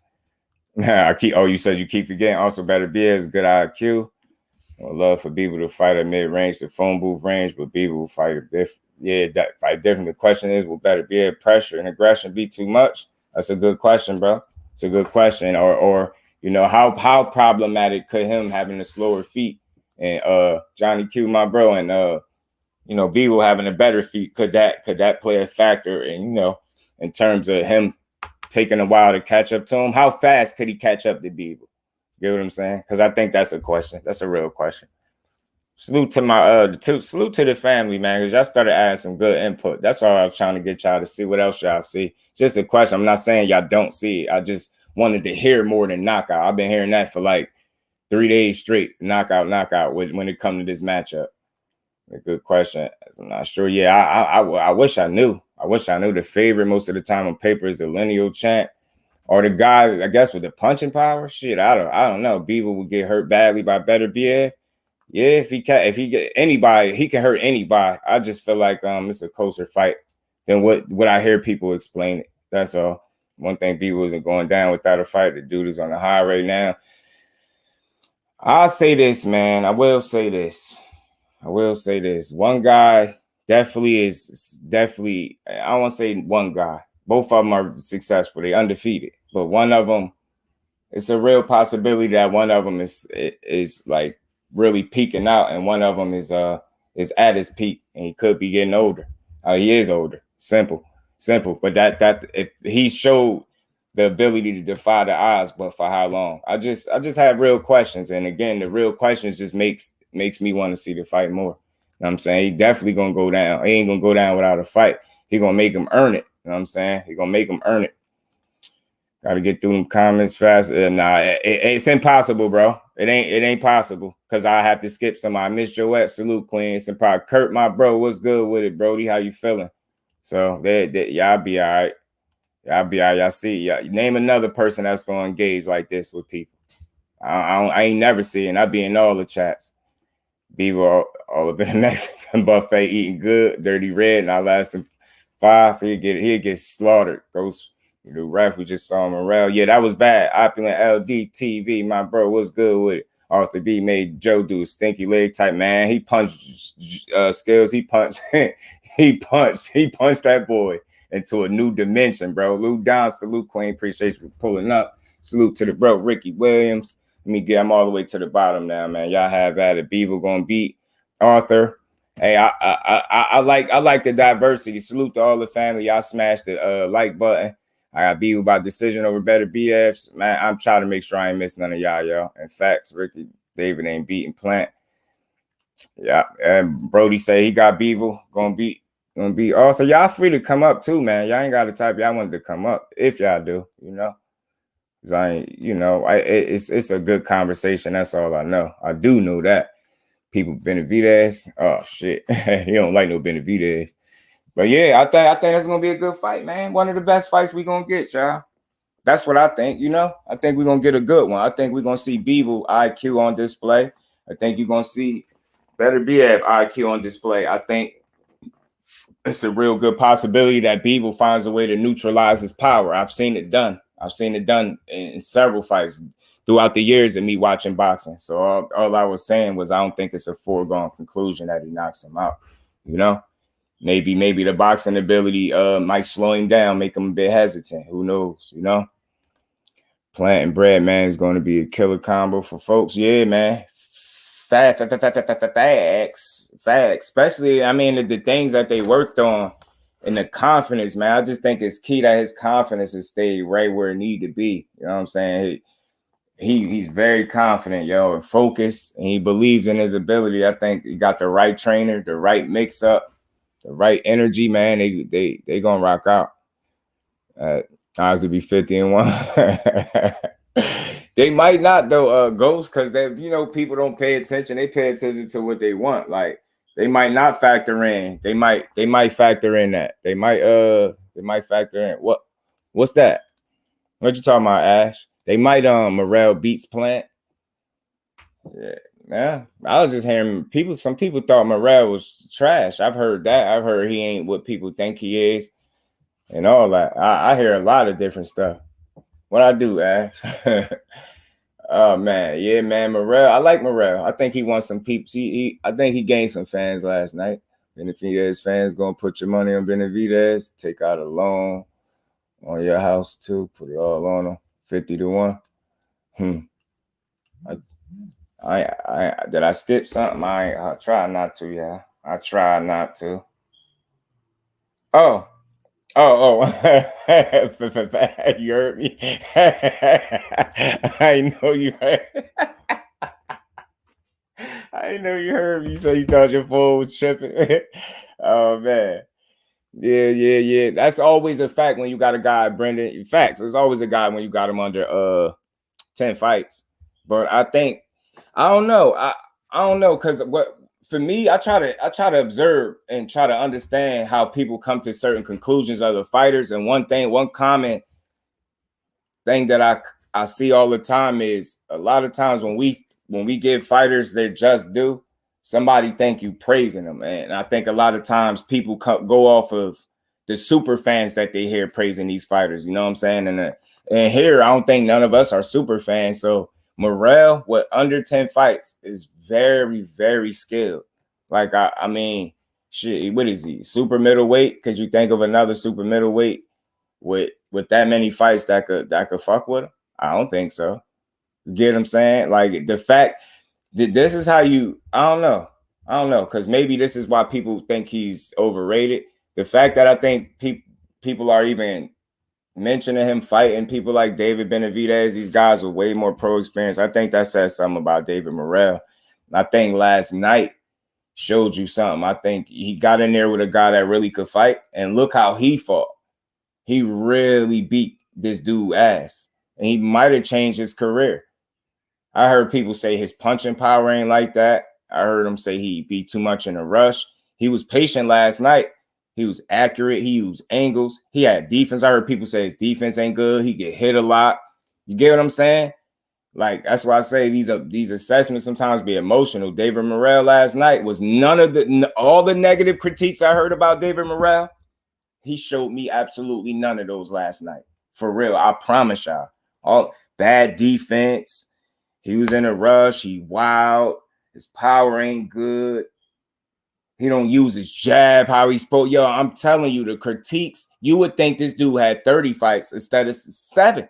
Oh, God damn, like, damn. They're like, is he even good at this point? I know what I seen, and it's a reason this dude is on the fast track. I'm going to say this. How fast they're going to move him, I don't know. I think David Morrell is on the fast track. That is a very well-rounded fighter at, 23, 24 years old. Very skilled, under 10 fights. You can't find another dude with 10 fights that's going to do something with him. I'm telling you, he going to beat somebody's ass, man. Yeah, facts. Ash, my bad if I skipped anybody. I'm just trying to stay at the bottom of the chat, y'all. So I don't, Morrell wash out, then knock out the sportsmanship, best of both worlds. That's a fact, Skills. Fact, you just always got an interesting way of putting shit, bro. I'm telling you. But that is a fact. And it was true sportsmanship because he didn't hold him up and was being funny about, no, he really genuinely helped him over there. And they should have stopped that fight, man. Beat the bunch of washed guys. Those are trolling, baby. Morrell's a real talent. Only 8 fights? That's what I'm saying. I truly appreciate what he brings to the game, y'all. I do. We go all the way down to 130, 47. Morrell. Things, yeah. I look, yo, did y'all, was it y'all? I mean, yeah, look, y'all, while we here, y'all free, while we here for a bit more, y'all free to tell me what y'all seen. Was he impressive to y'all last night? Yo, did y'all see them angles he was taking on some of them uppercuts? Yeah, I was like, yo, this dude can fight his ass off, yo. All he got to do is keep improving. He going, man, everybody that they say he going to give hell, he going to give him hell. But again, take it step, fight by fight. As long as he improve, Morrell is going to be a special talent. I think so. I still want Morrell. Rose is trying to see. He trying to see Berlanga get beat up. I get hit a lot.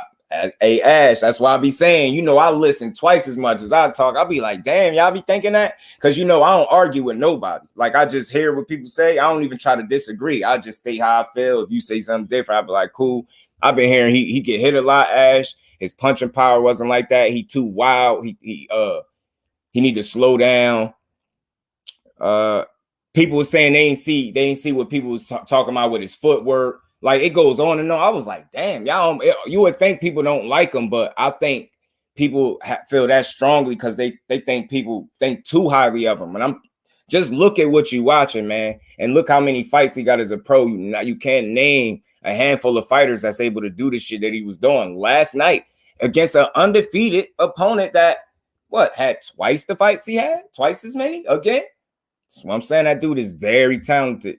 Jay was good. Morrell could got him out of there faster. The guy was hurt.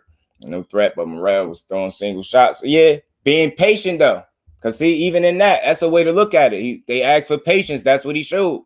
You get what I'm saying, Jay? He got 12 rounds. He ain't in a rush. Get what I'm saying? He got him out of there. He probably could have stepped on the gas though. But then it just would have been another critique for a detractor. He was doing good. But then he just started rushing. Nah, he patiently beat that boy up for 12 rounds. He showed separation and skill level, and he showed good power all the way to the end. He fought at a good pace. Somebody said the only critique, he gassed out. I don't think he gassed. I do think he had to catch a bit of a second win. I want to say he was gassed because he was able to finish the fight on a strong note. So, it's open for interpretation, but I do think he slowed down just a bit, just a bit. Maul better do something before Morrell become Ronnie's. Oh, it's star people. Man, yo, I'm telling you, Morrell's a special dude, man. Young, Morrell is different facts, Ash. I agree. Back then, Lennox, yeah, man. You've been on a Jay Miller. Good fighter with power. Morrell is one of them ones, man. I think so too. Remy, salute, bro. Appreciate you pulling up. How you feeling, man? Let me speed up again, y'all. Big Dog Willie, what's good with you, Big Dog? Kinds of better love hook than Fraser. Ultra facts. Yeah, boy, Morrell looked great last night. That's a fact. Inside game facts, Rosia. Let me what you want to see better. Yeah, and again, it's positive criticism again. You get what I'm saying? Dude, under 10 fights, he got plenty of things to work on, but we seen a lot that he has to work with. Is that fair? He got plenty of things to work on, but he has plenty of things to work with. I think that's fair. I think that's fair. Yes, man. Ghost be telling us the same thing, Rick. I told Ghost, just out of all fairness, out of all the dudes that you vouched for, that's my favorite one. Out of all them dudes that you like, that the newer guys, these Cuban fighters, that's one of my favorite ones. I like him. I like his attitude, his energy, sportsmanship. He can fight. He showed the ability to learn, to get better, being a sponge. Nah, he's the goods. I like him. I like, bro. Man, I'm telling you, it was a hell of a fight last night, y'all. Morrell, facts, he KO. Put on the show, flex his defense. Facts, y'all. Facts, y'all. We had a good night of boxing, family. We definitely did, y'all. We did. Even trying to do all he can. Now, that's what Rick's saying. I don't think he is either. And because, again, he just hasn't had to, but he's showing you his bag is deep. William Skull, I don't know about him, bro. Benavidez will not make it to the fifth round. Man. Morrell just needs not to power punch for every punch because he still needs that stamina in the long run. Yeah. I get you. I heard that as a critique of his, so like be more selective with how he dishing out that power to the 12th after he dropped him. Nah, I get you, bro. Ain't nothing nobody said is wrong. I get you for sure. He could have got him out of there sooner. But I think Jay, what I'm saying, I think that's what he was trying to show. Patience. You know what I'm saying? Because from what I hear he do hear the criticisms, and unlike other fighters, he's not a sensitive guy. I think he hear the constructive criticism. He tries to make that adjustment for the next fight. So I think that's what we seen him trying to display patience, and he was extra patient with it. You get what I'm saying? So you're right. Yeah, he could have got him out of there. Yeah, man. They ain't gained a fan last night. More than one, Jeff. More than one, bro. He made me more of a supporter of his. Goes right, yeah. Has too much hand speed. Oh, you talking about Benavidez? That's a good argument for y'all. Kurt, where is Edgar? Did he retire something? Nah, remember Kurt? He got suspended for biting the guy. Flawless mentality, Dr. Mark. Salute, OG. How you feeling? Appreciate you pulling out. Let's not forget Ronnie Shields in the corner trainer. Show him some love. Yeah, Ronnie Shields is a hell of a trainer. Always been. We speed it up, y'all. My bad. Y'all smash that like button. Appreciate all y'all pulling up. We had a good night of boxing. We had a very interesting discussion. That's why I appreciate every last one of y'all that's in here that has something different to add than what I was saying. That's always welcome. I want y'all to, anytime y'all ever feel whatever it is, y'all know, type it away. I'm gonna engage. We gonna chop it up. It's never about me being right versus y'all being wrong. It's never that. We share information. Y'all might point something out to me that I necessarily didn't see.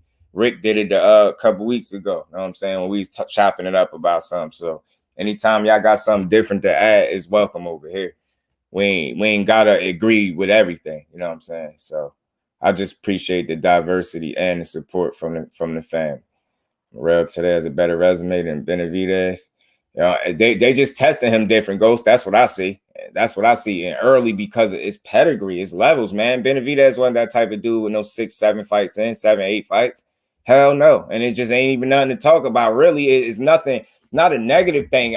He's just obviously at this point, he's shown more skill. He's shown more wrinkles. There ain't nothing wrong with that, though. That mean he'll win the fight necessarily? No, but you better know what you're watching. That's a skilled individual. Make it past Caleb. Y'all about to get y'all feelings hurt. Hey, Rick, man, I'm telling you, that's another one. I feel like it's more of a 50-50 fight than what people was thinking. Because, again, y'all, just to make an example, like Better Biev and Bivol, a lot of the people why I was feeling even more confident in Caleb, because when I was hearing what people were saying, they're like, he just gonna knock him out. He just gonna get in close and he gonna throw a bunch of punches and Caleb Plant ain't gonna be able to handle it and he gonna knock him out. I'm like, damn, y'all really think the fight just gonna be like that with ease? Nah, bro. Yeah, that it's almost like when you say that, you're not giving the counterpart, the dance partner, enough credit. You get what I'm saying? 2 undefeated. I'm telling you, man, he's solid. Goes to me. I like him. Yeah, man. Yeah, man. I appreciate all y'all. You know, Ash. I love the difference of opinions, man. Y'all gonna make me think a little bit.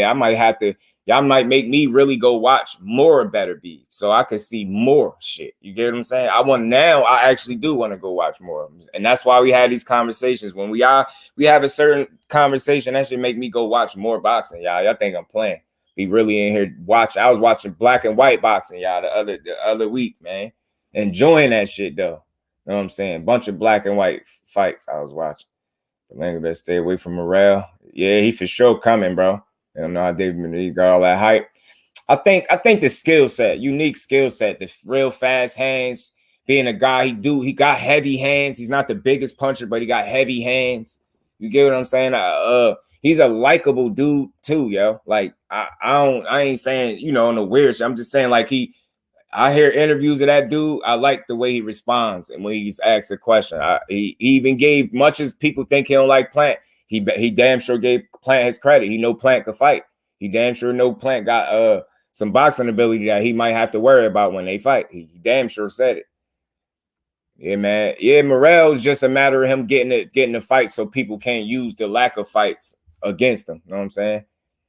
Yeah, I don't see it either. I don't think he's gonna destroy him. Even if he was to knock him out, I don't think we'd walk away from the fight being like, yo, Plant got destroyed, yo. Canelo, people said Canelo was going to destroy him. He lost and got knocked out. I don't think he got destroyed. Anybody here think Plant got destroyed by Canelo? I don't.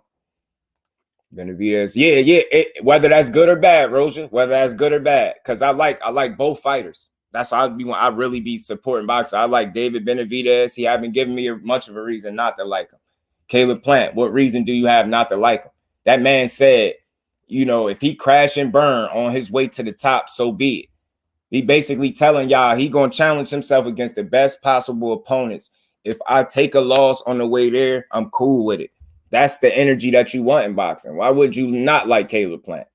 Like that. That's why I know a lot of these dudes not liking each other be fake. Like y'all dudes be saying all that.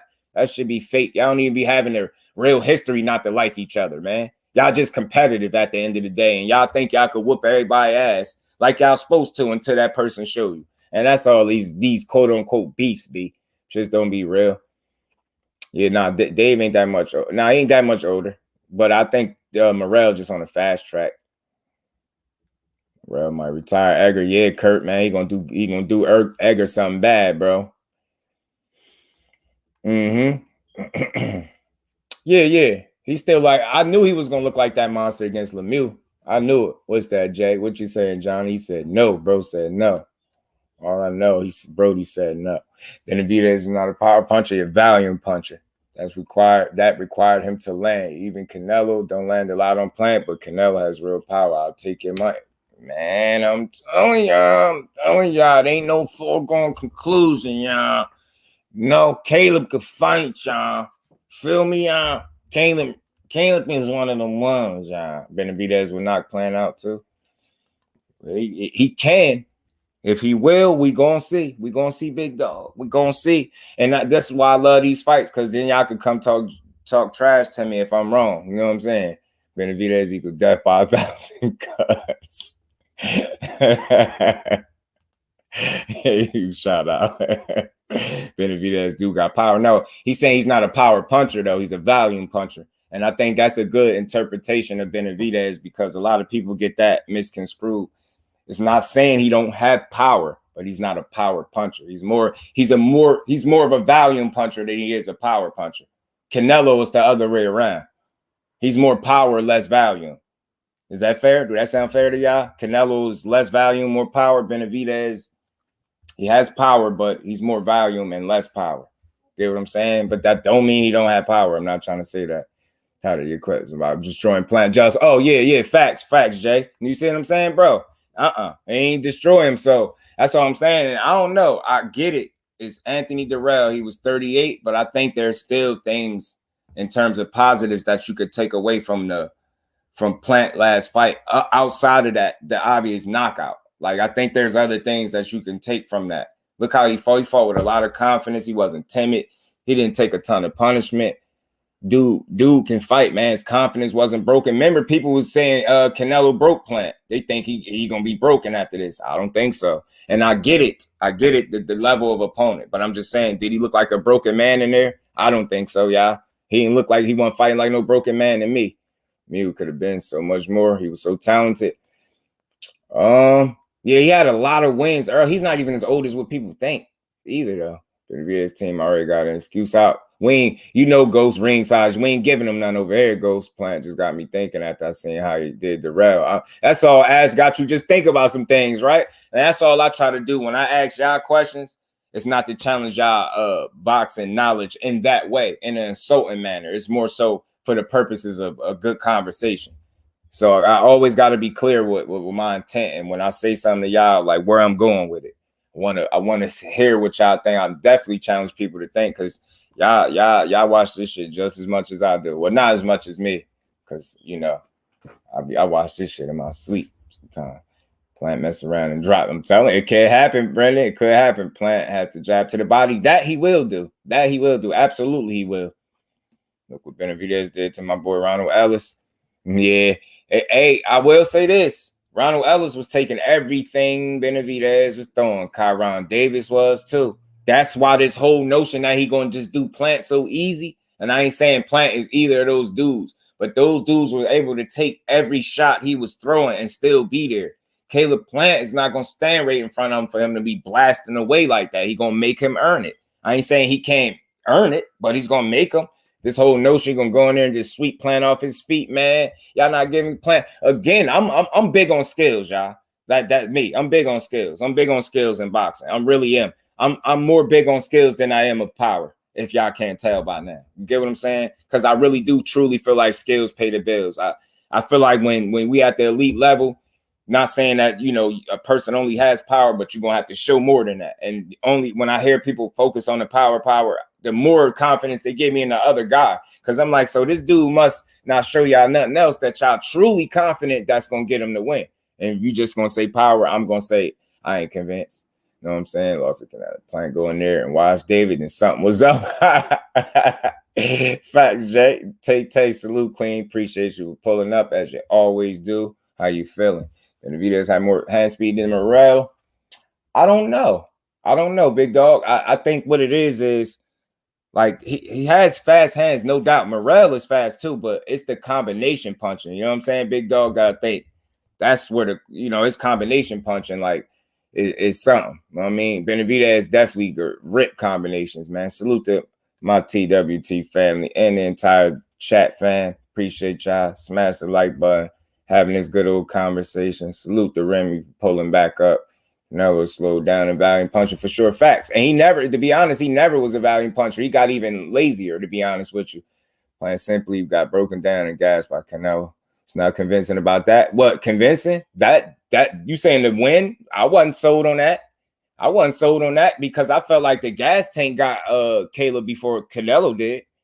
To be honest with you, I wasn't impressed by that performance really with Canelo like that. Maybe I'm just a tougher critic on Canelo. And again, the reason why I'm tougher on Canelo, because they call this dude the face of boxing. And they, and every time he in there with somebody that could fight, I see a very super competitive fight. And I've never seen this dude dominate elite talent in my life. I've never even seen him knock out an elite talent. So, I mean, I wasn't so, he knocked him out for sure. But the action that took place up until the knockout wasn't convincing to me. Did he have a bad performance? No. It just was very competitive and it wasn't convincing as it should be. Look how many more fights he had. He was very lazy in there. Jamal Charlo. I think his biggest battles, like I was saying the other day, has come outside of the ring. And unfortunately, I mean, it's fortunate and unfortunate in a sense. You know what I mean? He still got time to rebuild and get back. You know what I mean? Yeah, he had hurt his back and something. But yeah, he posted recently. So I don't think he all talk, bro. I don't think so. I just think right now we people like, what have you done for us lately type deal. So, You know what I'm saying? I think when we see that a guy ain't did nothing, and one of our last, you know what I mean, time seeing him was him talking trash. I think Jamal Charlo is a hell of a fighter. I just think the way that this part of his career has played out has just not been in his favor at all. I don't think that makes him no less of a fighter, but I do think it's time for him to either move up or do something. He got to make something happen. He do. I'm not, no excuses for him, but I think he a hell of a fighter. I just think he in the wrong division right now. 160, if they going to just let everybody sit around, not force nobody to fight each other, however it got to happen, then he might as well going up.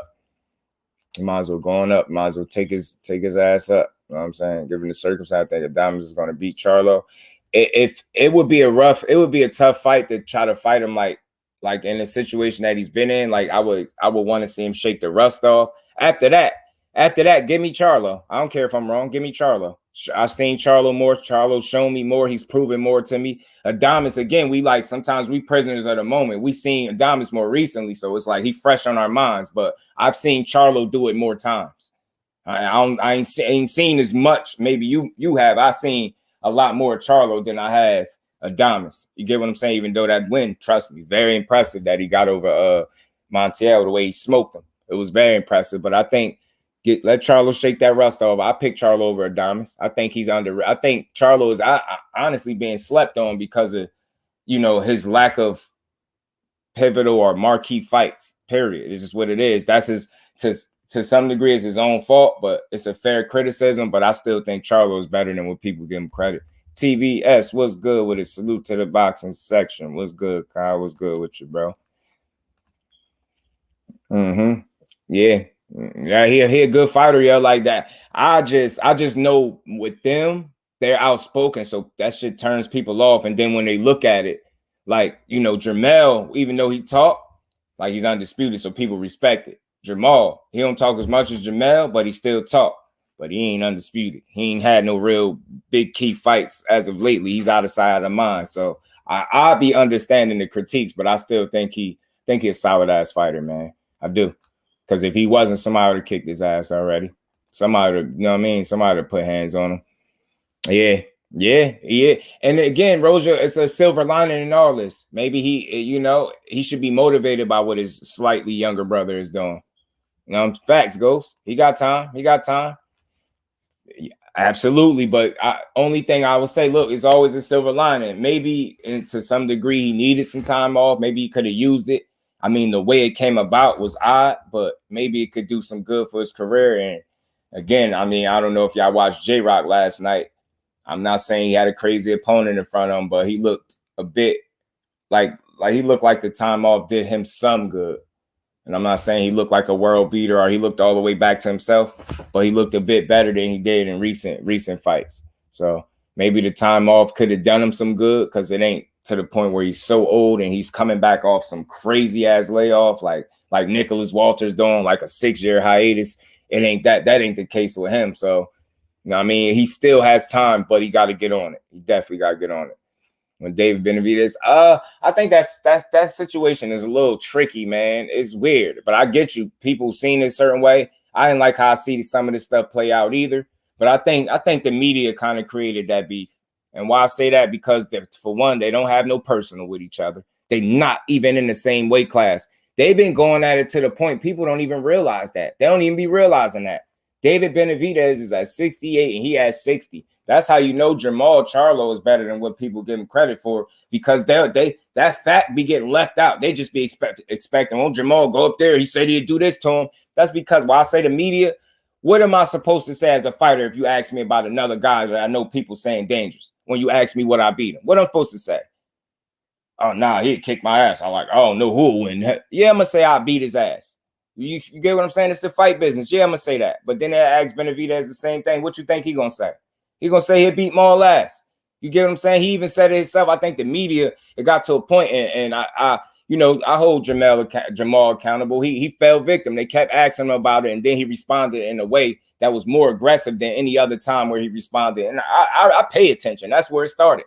It's some media shit. Keep asking. That's how you know the media be clowns, bro. Why are you asking Jamal Charlo about a 68-pounder and he ain't up there yet? I don't care what he said in the past. He a fighter. He's supposed to say he'd beat another fighter ass. He'd knock him out. What is he supposed to say? He in the fight business. I ain't here to be nice. I ain't saying nobody could beat my ass if they ain't done it. You get what I'm saying? You're going to have to show me. And I'm pretty sure that's his mentality. So it's like, they're not even in the same weight class and people begging for them to fight. Meanwhile, Benavidez got real smoke already up there at 68, so he better focus up. Come back versus Andre. I said that too, Roger, not even trying to be funny. I said they need each other more than they think. Go come first fight at 68. Hell, hey, go for it. All that 160 is my weight class. Talk was so soft. I get it, but it is his weight class though. You don't prefer to hear it because and not understand it because you heard him talking. You like, nah, if you talking, go up there and get that smoke. I get you. But he ain't say nothing but the obvious truth. He just stated the obvious. 160 is his weight class. It really is. Get what I'm saying? But it's not an answer people want to hear when they heard you just talking crazy to them. Get what I'm saying? So I get it.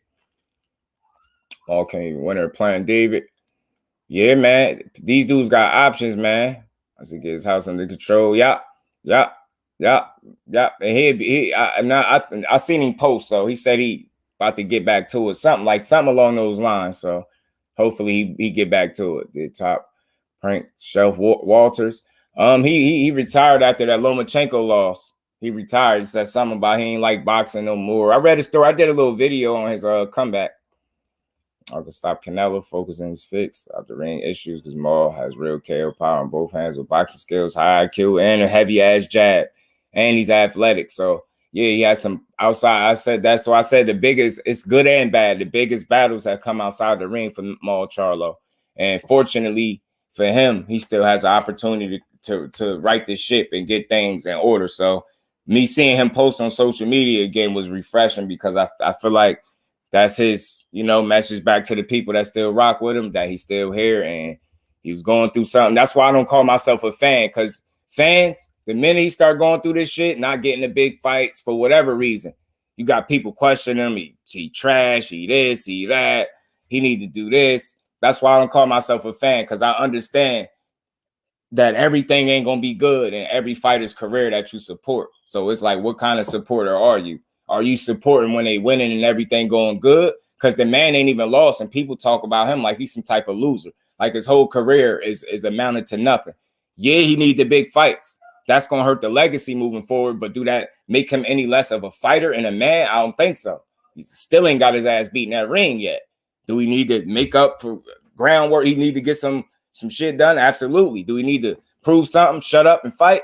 Yeah, he do. So I understand the critiques, but I also understand why I supported him in the first place. And the first time he start going through something, I ain't going to jump ship and be like, Charlo ain't shit. And I'll just understand he need to do something. I do understand that, and he do. I'm all straight out the back. And he backtrack. Ask him what about Benavidez? Because it's like, that shit ain't going to get him that fight, and they know that. And it's like he get more flack. It's like David Benavidez get more credit for saying the same shit Jamal Charlo saying. They give Benavidez all this credit for saying what he do to Charlo. On the other hand, he got to move up the weight. But the same energy ain't for Benavidez. When he go down in weight, then he really won it. And I ain't trying to hear, because what will he more than likely say? 68 is his weight class. The same way Charlo says 60 is his. But I do believe he need to go up to 68 if he's not going to get no fights at 60. I definitely do. That's J-Rock up. Some legendary, yeah, man. J-Rock, I almost thought he wasn't going to fight no more. I was hearing that, but his first fight at 160, man, he got his feet back wet. He looked a little refreshed, one like the best opponent, best performance, but he looked real sharp to the body, man. So he looked a little rejuvenated, just a bit, Andre versus Charlo should have happened a while ago. Yeah. But that's why I'll just want to be clear. That's why I don't call myself a fan. Not that I'm above the support. I'd rather be labeled as a supporter than a fan. Fans jump shit. I see it all the time. Nowadays, you don't even got to lose a fight. Go through something. Don't get a good fight. Let a fight not materialize, and you don't fight somebody good in a little while. Dudes be talking crazy. I'm just not here for that. Like, he'll get there when he get there. It's just so many other fighters to focus on. Like, and a lot of times, I think people forget.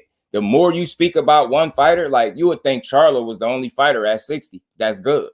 The way people talk, you would think he the only one. Meanwhile, Golovkin just fought a dude that was 16-2. Nobody says a thing. Nobody. You get what I'm saying? Why he ain't fought Charlo yet? But he'd jump up to 68, get beat up by Canelo, and look terrible. You know what I'm saying? Yeah. J-Rock fought Ash. He fought in the PBC card early.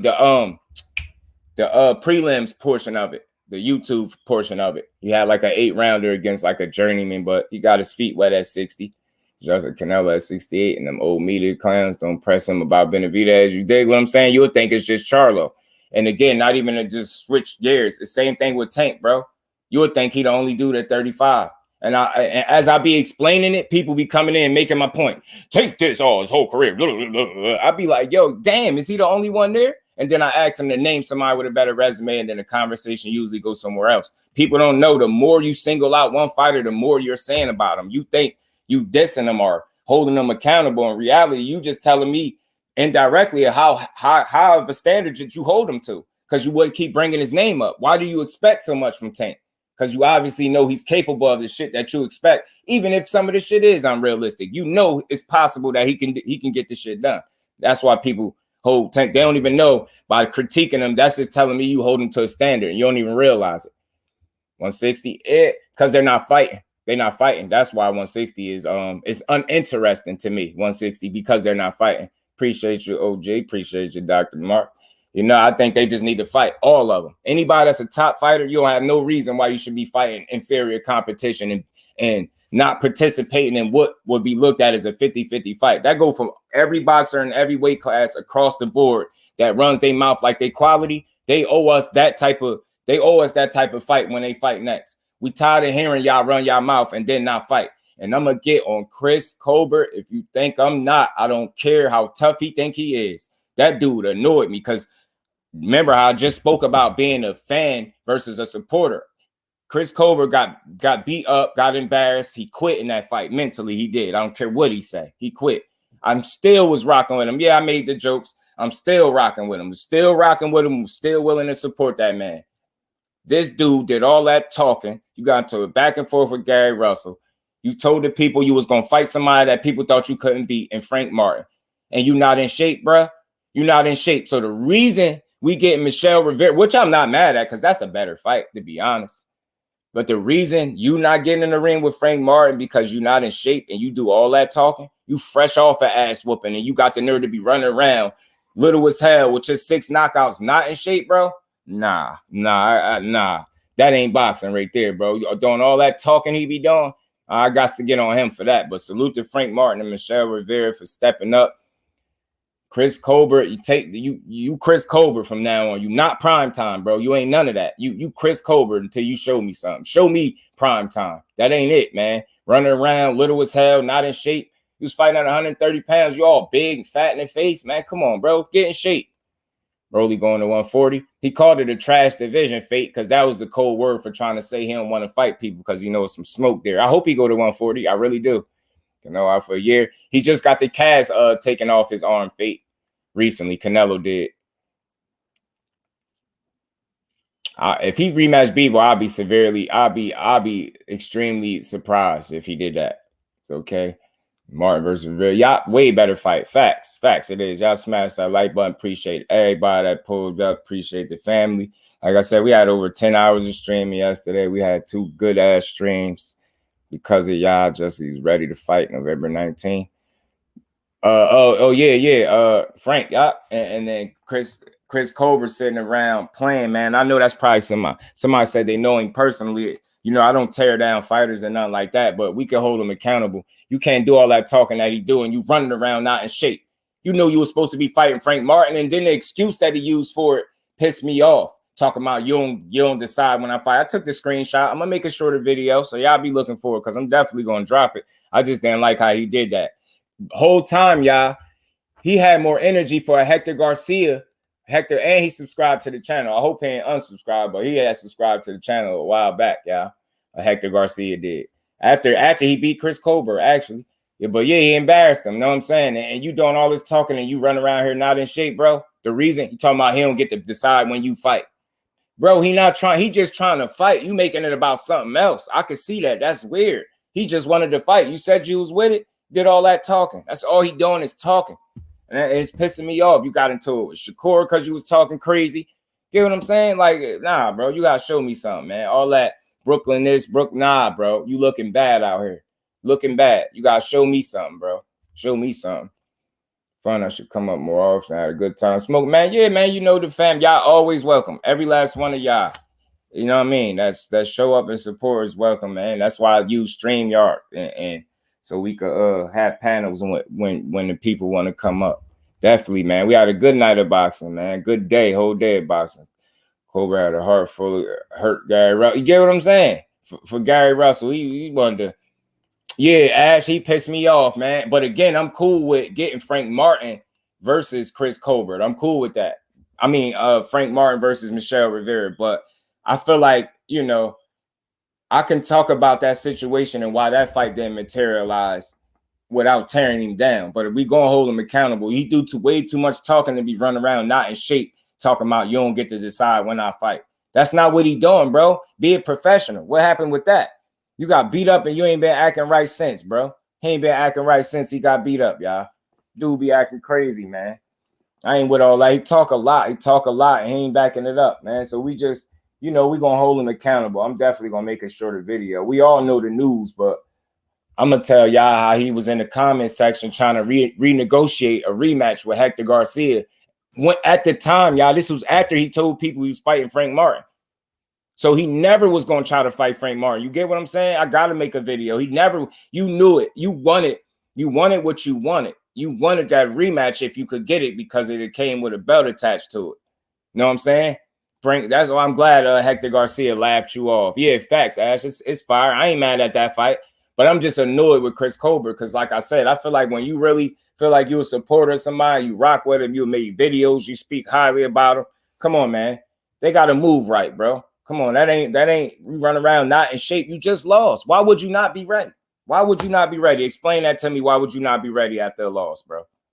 Come on, be ready. And I don't tear the fighters down, but he got to be ready. He got a lot of mouth, man. I was looking for him to try to make a comeback. And this is the thing about me as a supporter of the sport. Win, lose, or draw, I still would have been rocking with him. He could come out and lose another fight right now, and I'll still be rocking with him. But for him to just not be in shape and do all that arguing and talking, I don't like that. He got to fight, man. Tank versus Ryan. Didn't that get mandated too? Earl versus Bud, B versus Better Be. Man, look at all that heat you named, Fate. All heat, every fight, bro. Yeah, we don't care about Canelo. No disrespect. I don't care about no Canelo, y'all. I don't. You get paid that much money, don't give me no sparring match on pay-per-view with a crowd. I don't care.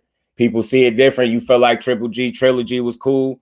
I don't have a problem with that. For me, he gave us a 12-round sparring match, and he fake sold us beef and fake sold us that he wanted a knockout for real. And just to go off topic real quick, did any y'all remember? Do any of y'all remember the last time we heard Mexican Style or the Big Drama Show? Yo, Triple G not even that dude no more. Like, he ain't even him. That's not even the dude. He might as well retire. I was respect for Kobe because he tried to crucify Gary Russell, but then wouldn't turn around and sign a contract to fight Martin. See what I'm saying? You see why I gotta make the video? See what I'm saying? See what I'm saying, Ash? That's why I gotta make the video. Big blunts and boxing. Salute, Brody. Appreciate you for pulling up. How you feeling? Salute, fan. Cobra might be in line for a vacant title. Maybe that's what he's sitting around for, but I don't respect that move because he should have stepped to the plate like he said. Salute, bro. He should have stepped to the plate like he said and fought him.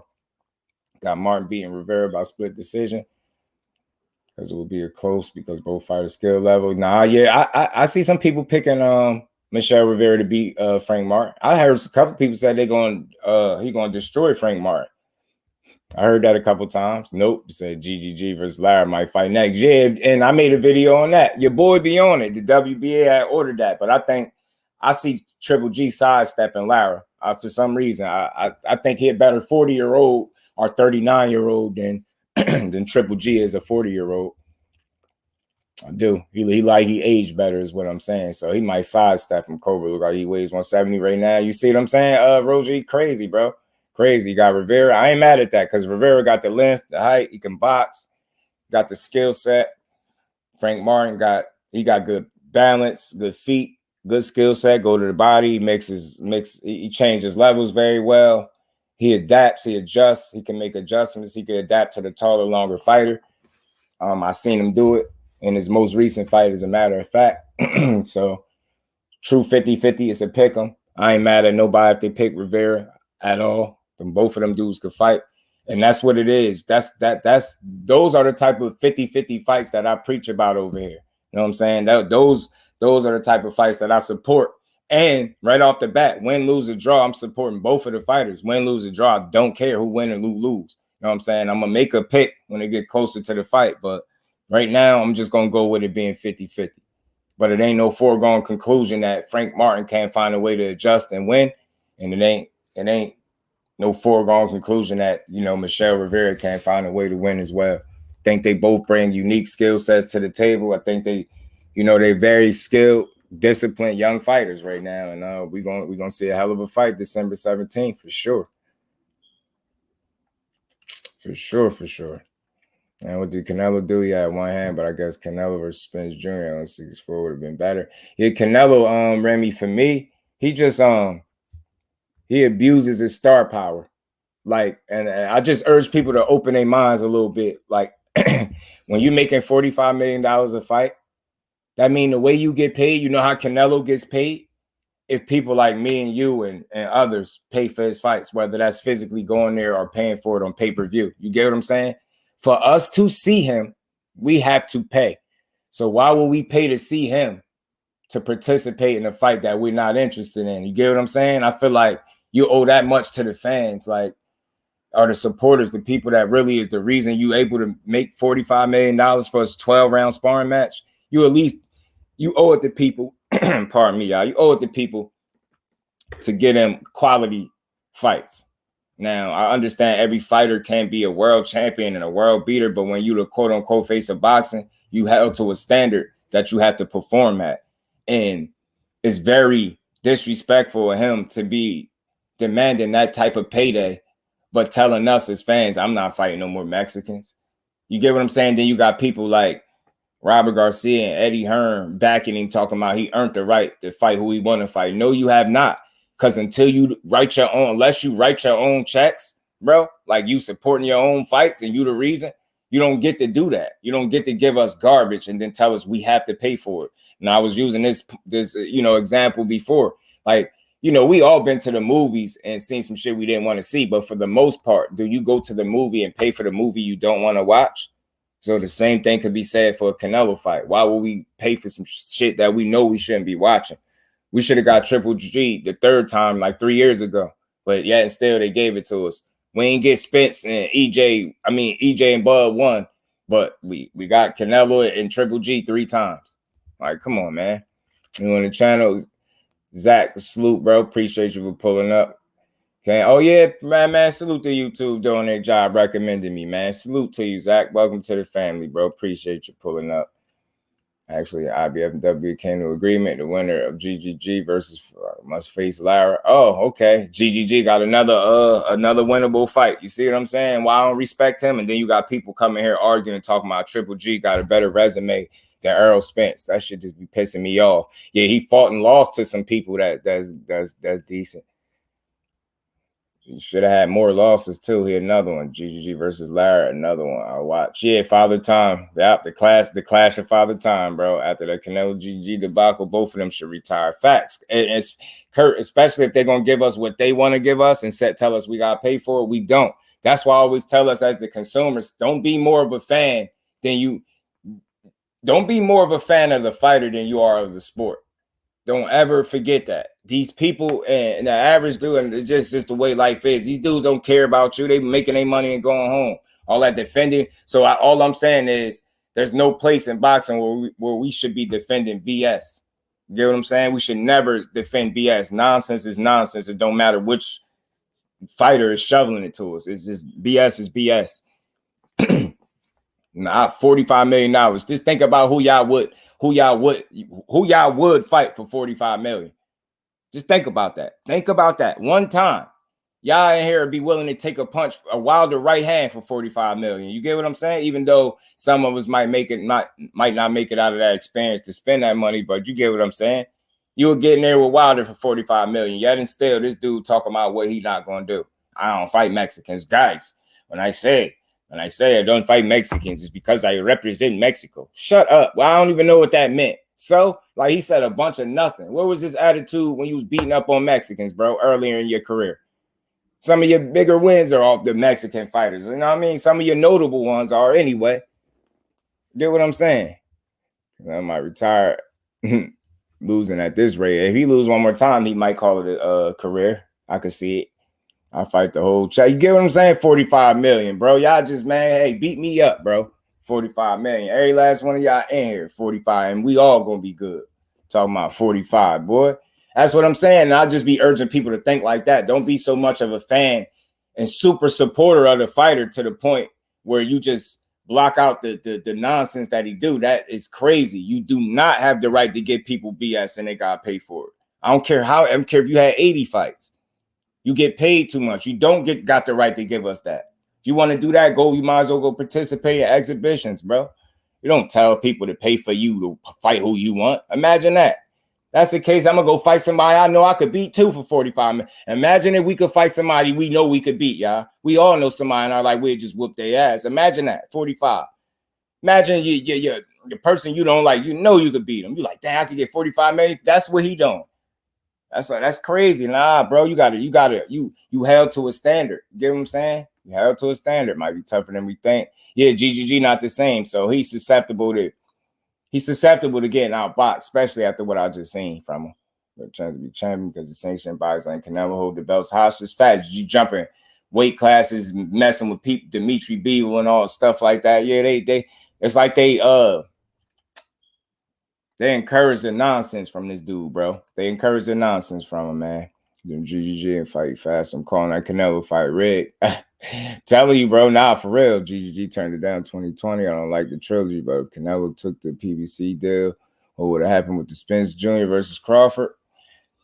Should the same things probably happening now? Them taking long as hell to figure it out. Which I think some of the stuff that's going on is this is pre-promotion. I think some of this back and forth with them is pre-promotion. I'm starting to think like that too. I'm blaming weight. Yeah, but the thing with GGG, man, he ain't fought the people that he should have fought.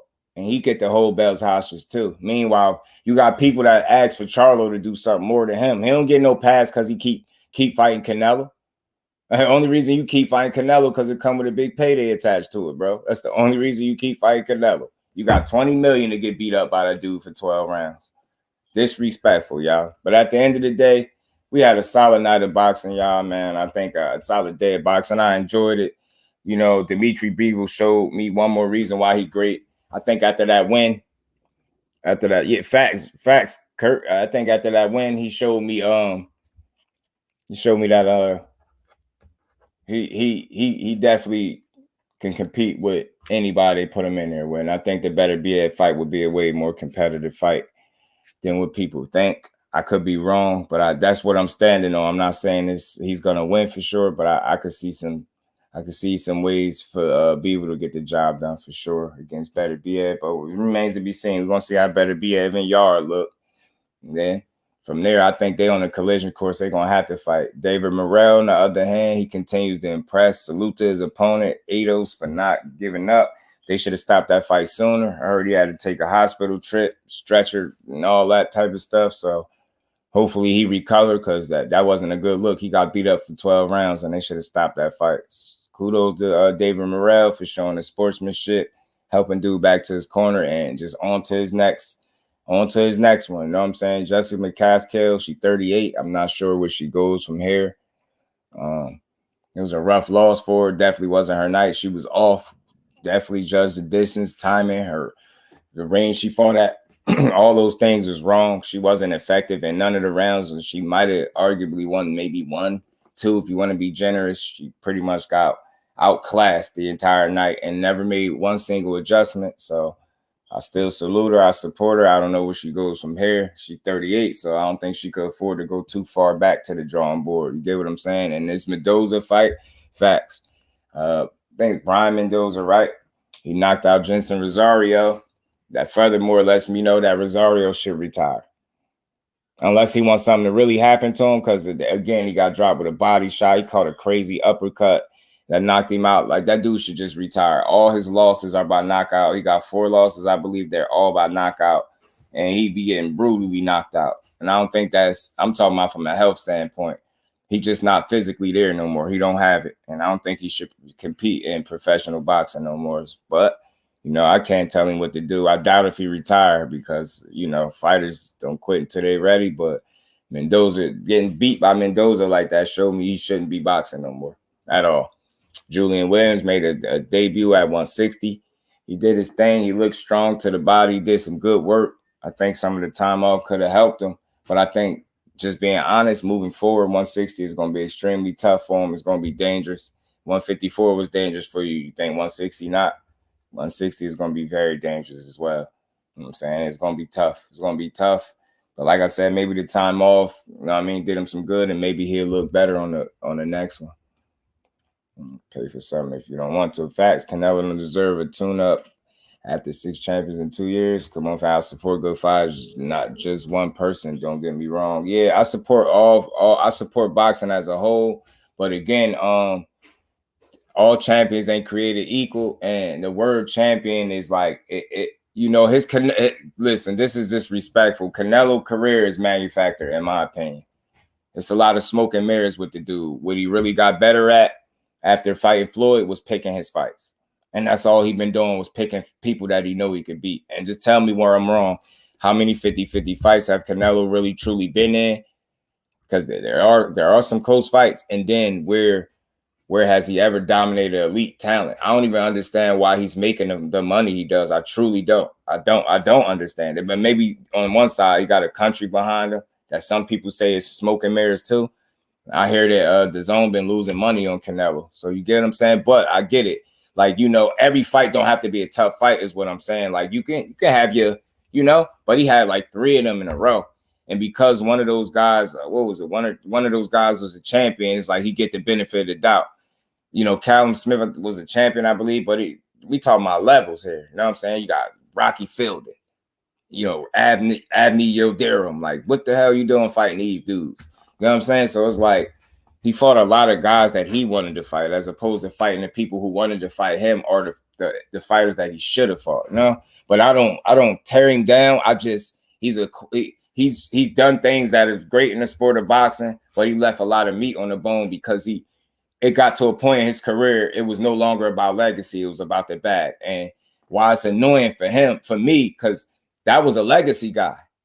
Canelo, you get people to translate. He was about fighting for the people and the fans, remember?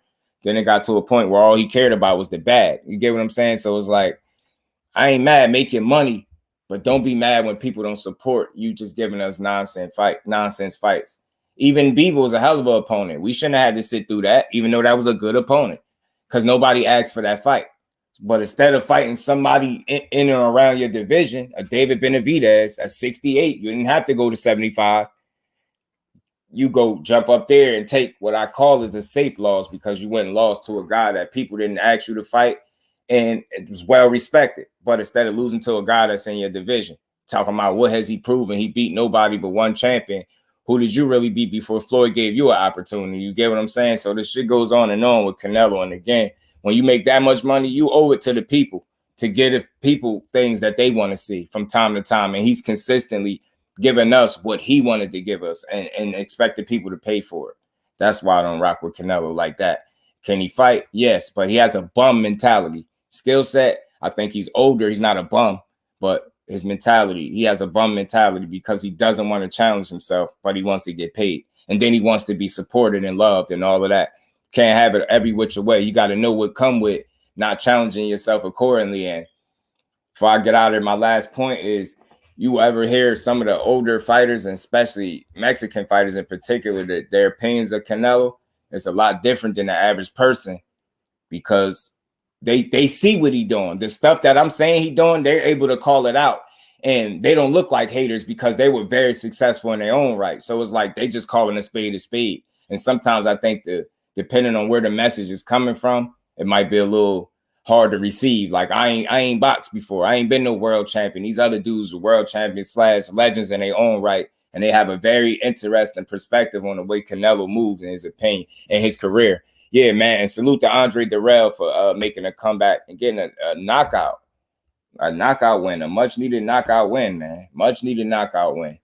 You know what I'm saying? Andre Dirrell knocked out Yuneski Gonzalez in a 10-round fight in the 10th round. Much respect to Andre Dirrell for that comeback, man. Trout ain't nobody. Trout is Trout still boxing, I believe. I think he's still boxing, but the Trout fight was at the time, and that was one of Canelo's toughest fights. And if it wasn't for the knockdown and that weak ass poor open scoring, there's no telling how that fight would have played out. Callum recently got a KO. That don't mean he good though. We know what it is, Bongo. Callum Smith is just a certain level of fighter, and it's just he's not elite. You get what I'm saying? And that's no slight to him. All champions ain't created equal. Some dudes are belt holders, and some dudes are really champions. Callum Smith is a solid, good fighter, but he's not elite. You know what I'm saying? And they knew that was a winnable fight for Canelo. That's why they put him in it. You know what I'm saying? Callum Smith, Durham, Fielding, bunch of guys that he knew he could beat. Angulo, you get what I'm saying? He lost to Lara.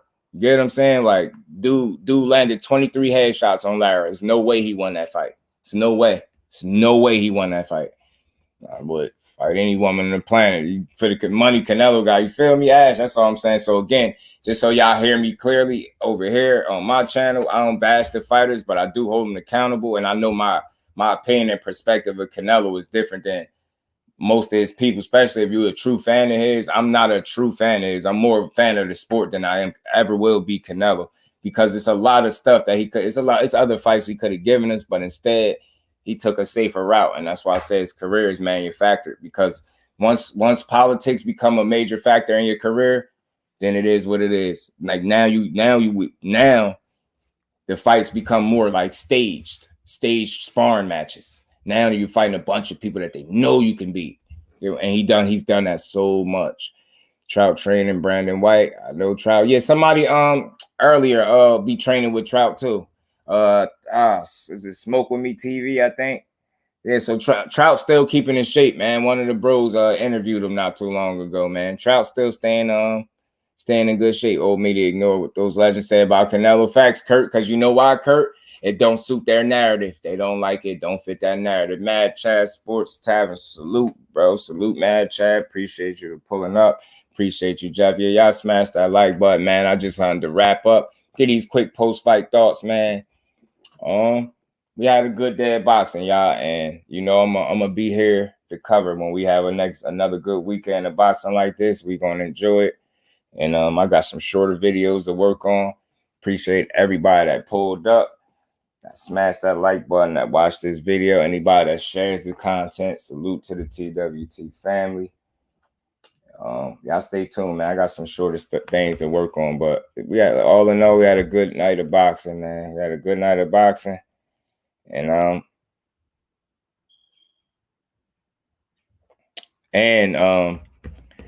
just to add this, y'all.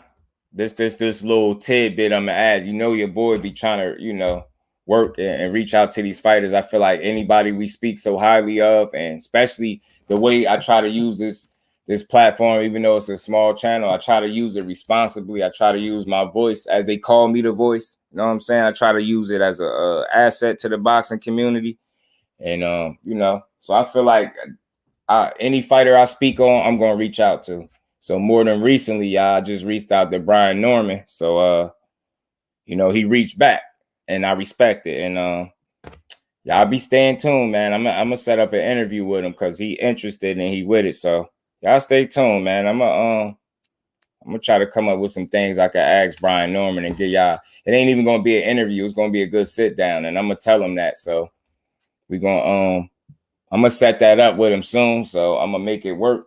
And y'all stay tuned, man. I'm be reaching out to more of these fighters. I'm gonna try to get y'all some different kind of content. The more fighters that respond, the better it is. And like I said, a lot of these guys have responded and been very positive. Like Tito Mercado, he another one, the young Tito. He started following me. We tried to introduce him to the TWT team. So he said he's more than willing to do an interview as well. So I'm gonna Brandy say he gonna reach out.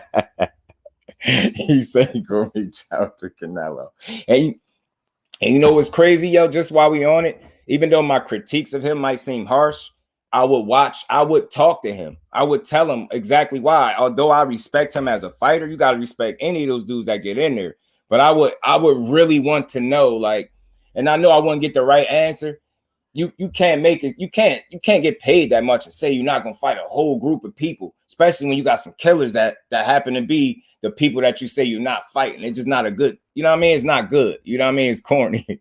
Appreciate you, bad Chad. But yeah, man, y'all stay tuned because you know, I'm gonna set something up with me and Brian Norman, man, and I just appreciate his energy. That's why, you know, I feel like as men, we men before anything, and you should be able to approach another man, whether it's a young man or older man.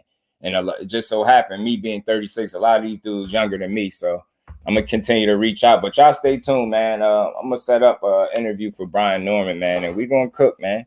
We're gonna cook. So again, appreciate the family. Jeff, you always know you always the fam.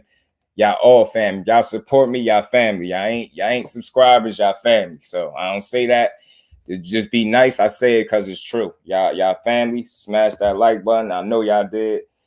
Y'all stay tuned, man. Like I said, I'm gonna set that interview up. I got some shorter videos I'm gonna put together today. And y'all enjoy the rest of y'all Sunday. Y'all enjoy this good football. If y'all watch football, man. Salute to the family, my TWT family, and we up out of here. Peace.